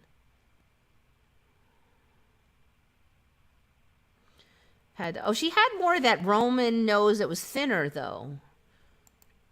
Now she's got this really wide nose. It's really a wide nose. She's got a huge nozzle. It's actually amazing that she manages not to look too ugly with that. Look at the width of that nose area. Now, I did mention before that I felt people's nose areas up here are getting wider, so maybe that's reflecting that, but it is wide. Sphinx face. Uh-oh. Mandela's got another can of worms open. I mean, you do realize a decent portion of the population are dangerous killers. Like, what portion is that? I mean, of all the people I've known in my entire life, I can only point at one that might really fit that, other than people I met for like 10 seconds or something and didn't know. All right, let's go to the Sphinx.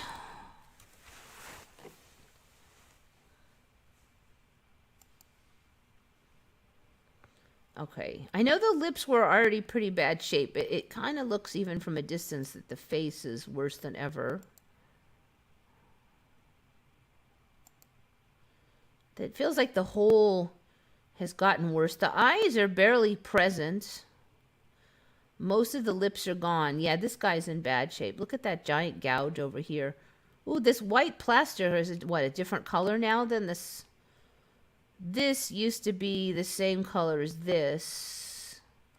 Is that going to hold up in other photos? I do not remember that color difference at all. That's really bad. Let's see what else we got. Wow, it looks like that holds up. Okay. Well, that was the photo I just looked at. Let's see.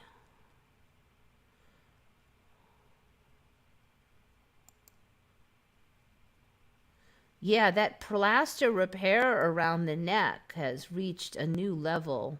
Wow, look at the gouges on the eye. The eye is like gone. It almost looked like he had beady, googly eyes that got torn off. And the lips are only a tad worse than I remember, but like there's two giant holes. Now there was just the one hole at the top, but now there's this hole over here. And the neck... It looks like it's just somebody took some crappy plaster and went, bleh. This just, it looks terrible. Looks like some weird discoloration patches over here too now. I mean, like literally, I could probably patch better than that.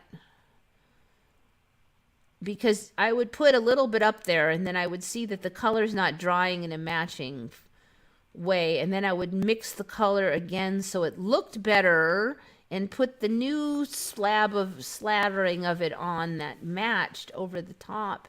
This looks terrible. It's horrible. Look at that. It's awful. It doesn't match. It's all bumpy.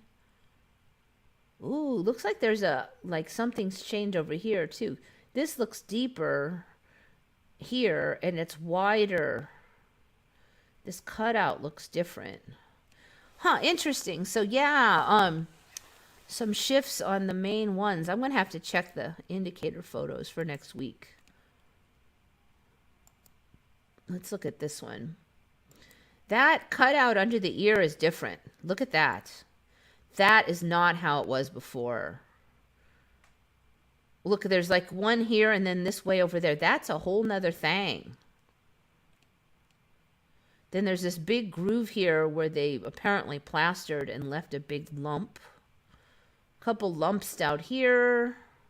Don't remember these lumps. That's different. Yeah, there's a lot of differences. What's about the rest of it? Let's see.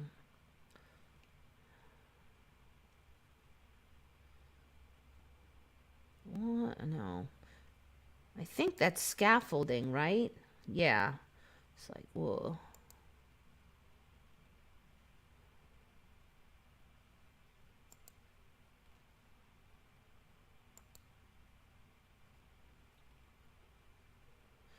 Kind of a blurry one. I don't know what these lumps right here are. Oh, I see what you mean by that, like, bumble under the nose. I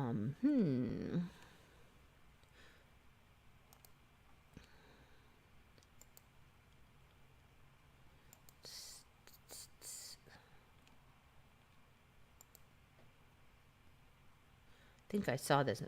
Yeah, so there used to just be the one deep gouge, but now we have a really deep gouge. And like, I don't know what was here that this used to be a part of. Do not remember this gouge. I mean, this bump. The other thing is just this image now, you see this encroachment of the neighboring, some kind of foreground encroachment. You used to be able to see these images without this. It's like this other stuff is maybe closed in on it. All right, let's see what we can see here.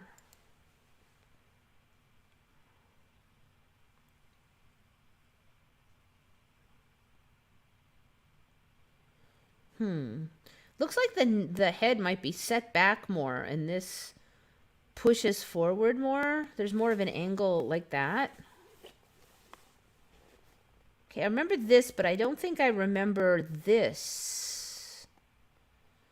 So this was here, but I don't remember this bit here at all. Looking at the tail. So for a while there, you could clearly see the end of the tail. And the end of the tail was clearly not tufted like a lion, which made me think that this might be Anubis originally, but the head recrafted. Now you can't really tell what's at the end of the tail, so it is no longer clearly not a lion. This is another interesting. Of course, originally there was no tail, but the tail has been around for a while and slowly growing. This is the tail again. So I'm not finding any images of the intact. It was just like it just would end in a round tip like a dog tail would end. That's why I thought it would be Anubis. I also don't remember this chunk missing out right here. You can see the tail, the end of the tail is gone. So there's no clues as, well, not so many clues. I don't think it was this long either. It was shorter, and it could have been a lion's tail, but then you didn't see the tuft. So that tail has actually gotten pretty hefty. Interesting. So look at all the images where that plaster job is horrible. That's just hideous. It was never that bad. Look at that. And you know, the difference between this side and this side looks more pronounced too. This thing is so crappy looking now. It's truly horrible.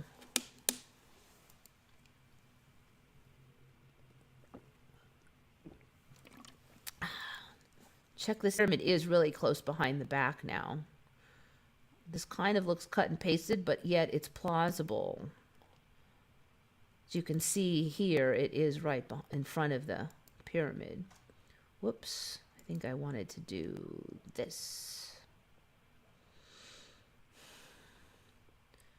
Yeah, so this is interesting. A lot of the pictures that we used to see from here, you wouldn't see all this. I feel like maybe this has gotten closer and it's obscuring the far view that we used to get that used to be unobscured.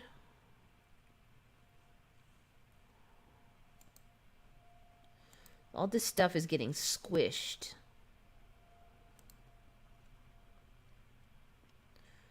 All right, 30 striking images that show the Great Sphinx in unprecedented detail.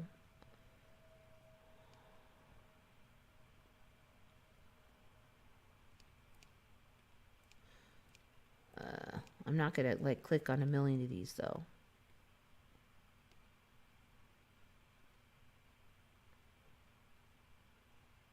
You know, the other thing, I'm looking at this face. The ears look like they've come up higher. There's a lot more material down here. The ears and eyes are high. I mean, if this was a person, usually you've got more forehead up here. So like the jaw now looks kind of big and the ears are too high. I mean, like on a human, the ears aren't up that high. So that's interesting. They used to be down more so it looked normal. Now it looks like this weird, it looks like a Lego man or something. The head on a Lego. Like you can see the weird lines, the color lines along the top here that wasn't there before. Excuse me.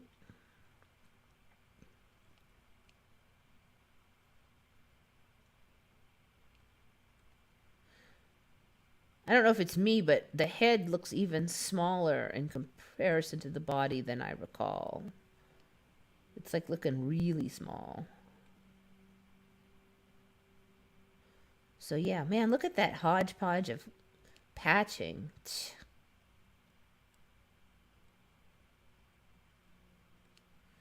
I think that used to be way out in the desert. Now look at all that stuff.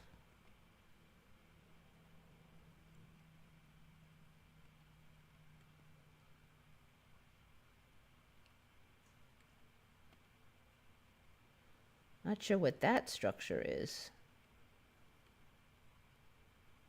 Man, look at this side. It looks like a brick wall over here.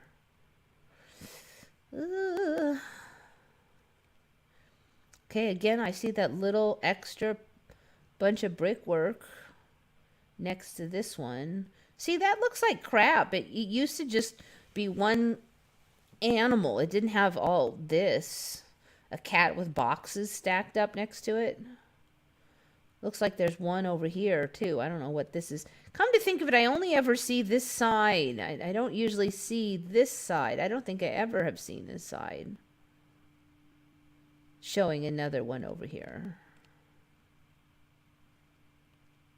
So it was right in front of the paw. Would be down under there then? Ooh, look at that.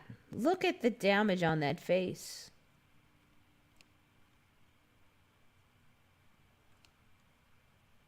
That is really in bad shape now. The eyes are almost gone.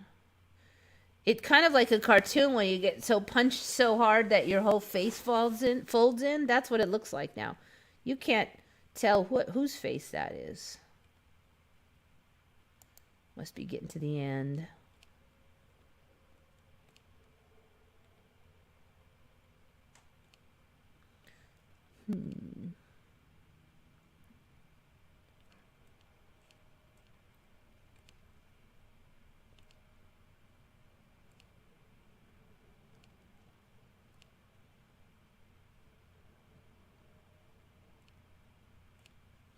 All right, I think that about covers that one.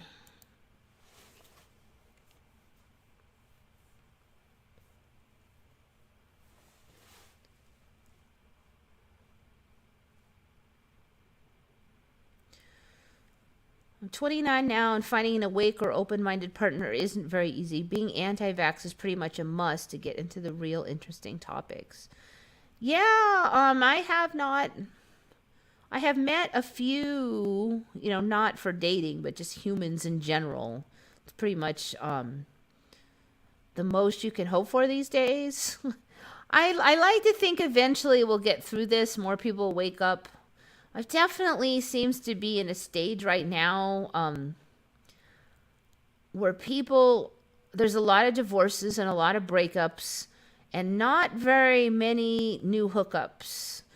People's opinions have gotten so polarized where it used to be you could have differences of opinion and still be a couple, but that's not happening as much anymore.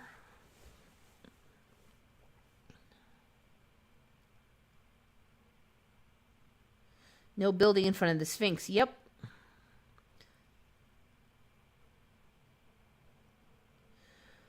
So I do think we're in a time... either we're going to have to learn to be more independent and less couple-oriented, or maybe we'll shift out of this in like 5 years or something. Maybe people will learn to be more tolerant, or perhaps positions will get moderated. Like, for instance, if the arm pokety pokes turn out to be dangerous, there'll be eventually a lot of people who are going to have to admit they were wrong. Some of them might, start to travel a path that we've already traveled down. On the flip side, if the world doesn't end and the deep state doesn't take over in a totalitarian Nazi regime with everybody enslaved, if that doesn't happen, then those of us that had that attitude would possibly be forced to moderate our opinions about that situation as well. So that could also help. Not saying that you have that opinion, but there's definitely a lot of people that are down that route.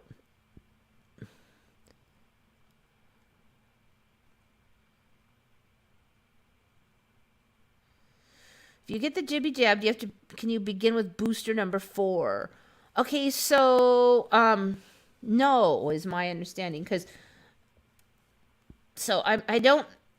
some of the boosters are basically, there's nothing special about them. They're just another of the same stuff you already got on the first and second. So you could call it a booster or you could call it a third shot. It's the same.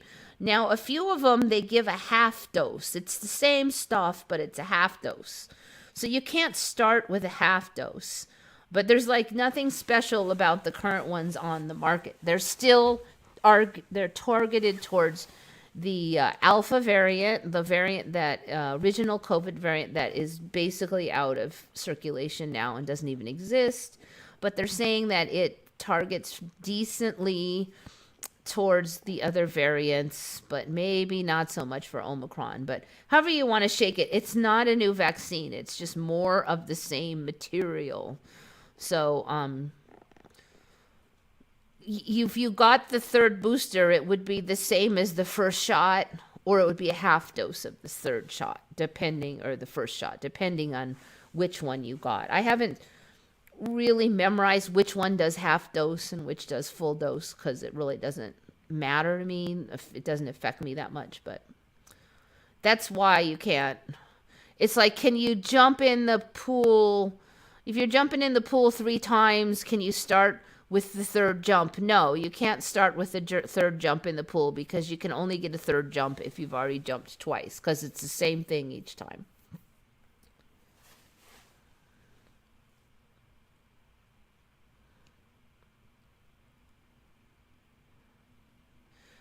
Roman cement is apparently made by mixing clay and lime, then firing it, then crushing it into a powder, and it works better if you use seawater or salty water, rediscovered in 2003. Yeah, I've always been suspicious about the Roman cements that cures in water, because I definitely remember they used to be saying that you couldn't cure cement in water.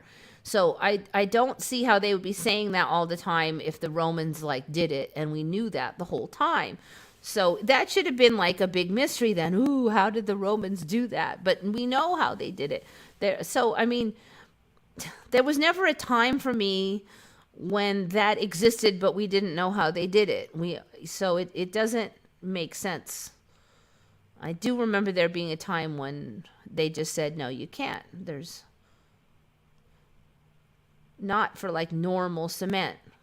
So that's why they used to block all the water, and then they would put the cement in and let it cure, and then they would let the water come back. That was the solution.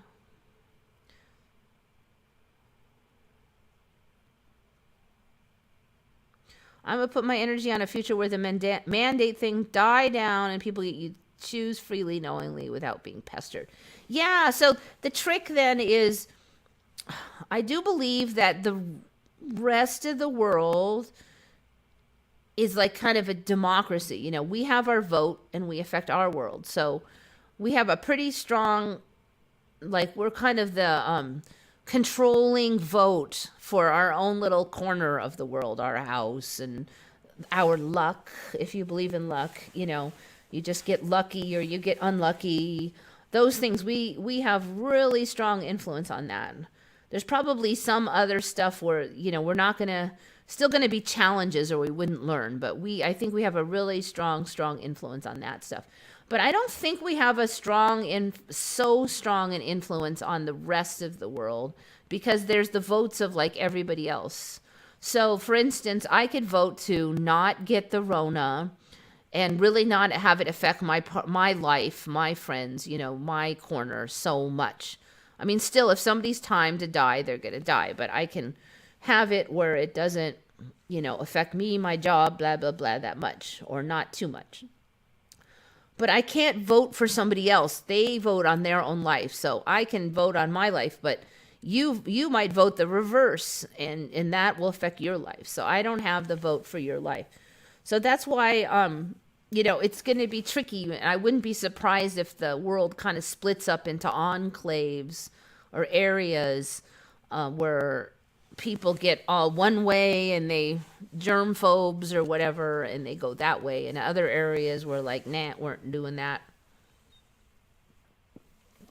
And everybody can have their way, basically. They can have their corner. And if you want that, then go live over there. Or I wouldn't be surprised if it turns out like that.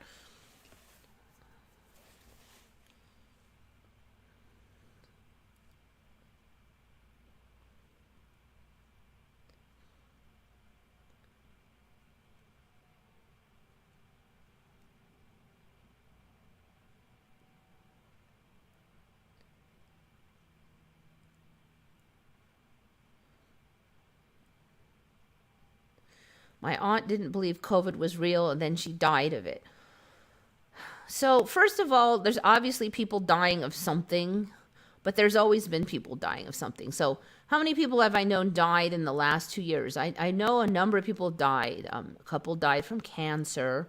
One had a heart attack. Cancer's been a big one lately. I think that's it. Heart attack and a couple cancers. Yeah, that was a cancer also. A friend almost died of cancer. That was right before the COVID. So when you're going to die, you're going to die. I think you die when you're basically can't make any more forward progress and kind of lost your love of life. You just kind of stagnate out. I think there's a time when you just don't have the energy to. Living is kind of hard, frankly. I think people just wear down and it's their time to go. They go one way or another. You will go. That's why I don't think if you get rid of COVID, there's still going to be death and it'll be something else or they'll have a heart attack or whatever. You go when you go.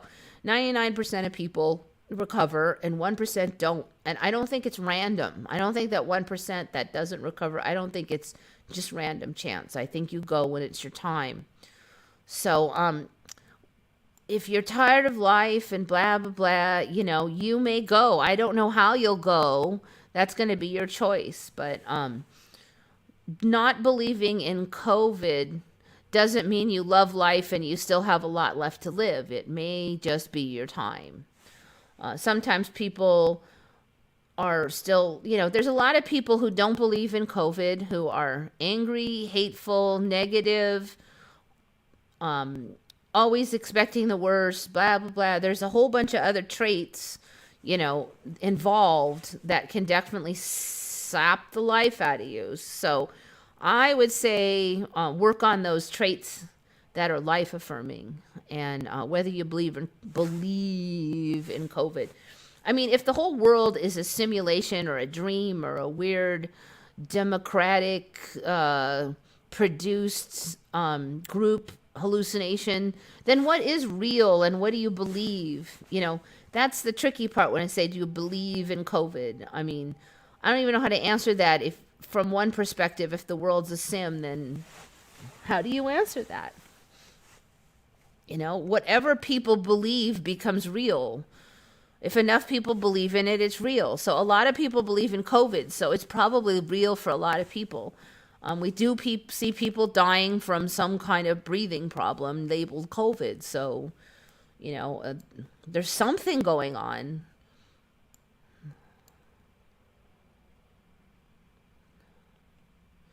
So that's why I don't want to say I'm not going to say I don't believe in COVID, because if reality exists due to beliefs and a lot of people believe in it, then COVID almost has to be real.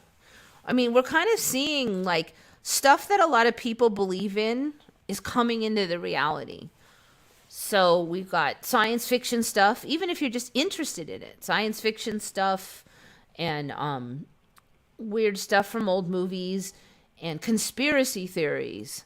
I mean, so many of them are just kind of like evidence is showing up for them.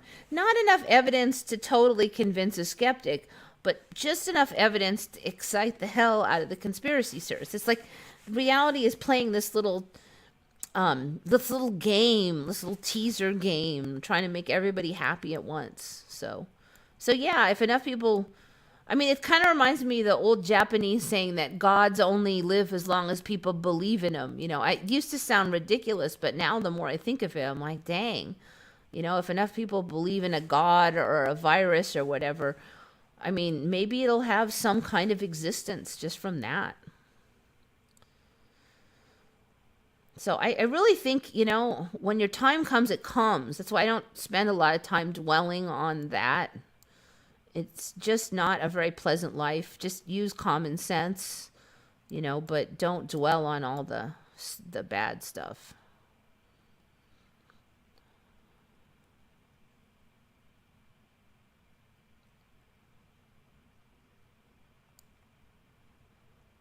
Anyway, I don't want to argue about the flu and the COVID and stuff because you know what? They will ban this whole show over it. So just be like really careful about not busting the narrative too much because they'll come and they will delete this whole show and other people want to watch it. So I don't want to screw up on the end. Use euphemisms, be very careful what you say, etc., etc. You'll notice that I have not really said anything against the vaccine or COVID at this whole show. Just I'm being very careful of exactly what I said. So there is a reason for that. You have to be careful about how you say things. At least we all have a memory of the Sphinx when it had a face. I know. I'm just kind of sad. The Sphinx was pretty cool, and now it just looks like hell. It really looks like crap. It really seems like the old stuff's going away, and I don't know if we'll get a decent-looking Sphinx back. The trend is not in that direction. God has lengthened and shortened lifespans according to their actions. I don't know, but then they say that, that stuff's all preordained by God, so it gets tricky. But, I do think possibly our little feeble earth brains might not really be able to totally wrap around this stuff, the true reality behind it anyway.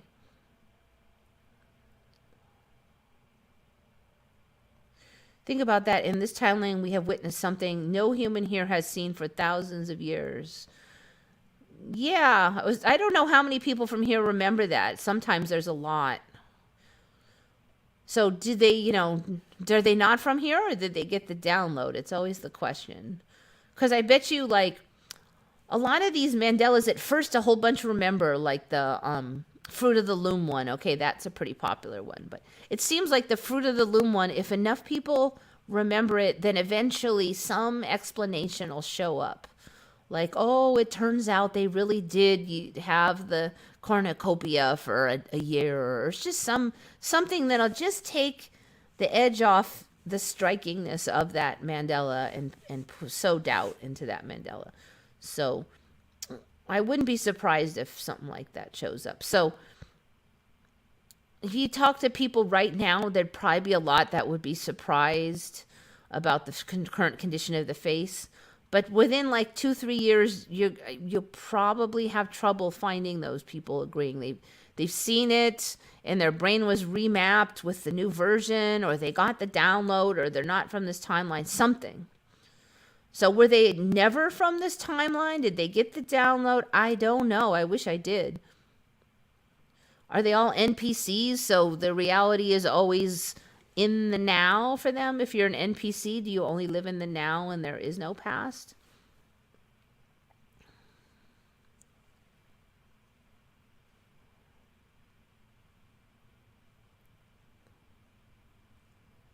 Was there an explanation like that for the Fruit of the Loom ME? Not yet. That's one that has survived. So which one? Like Cup of Noodles got one. It got retro non-Mandela, or the Mandela that it's not a Mandela. Fruit of the Loom I don't think has one, but we've seen a couple now. All right, anyway, it's getting late, so I'm going to cut off. Thanks, you guys, for coming. Thanks for the extra Mandelas, as usual. Think good thoughts, everybody. This is Eva signing off for Once Upon a Timeline.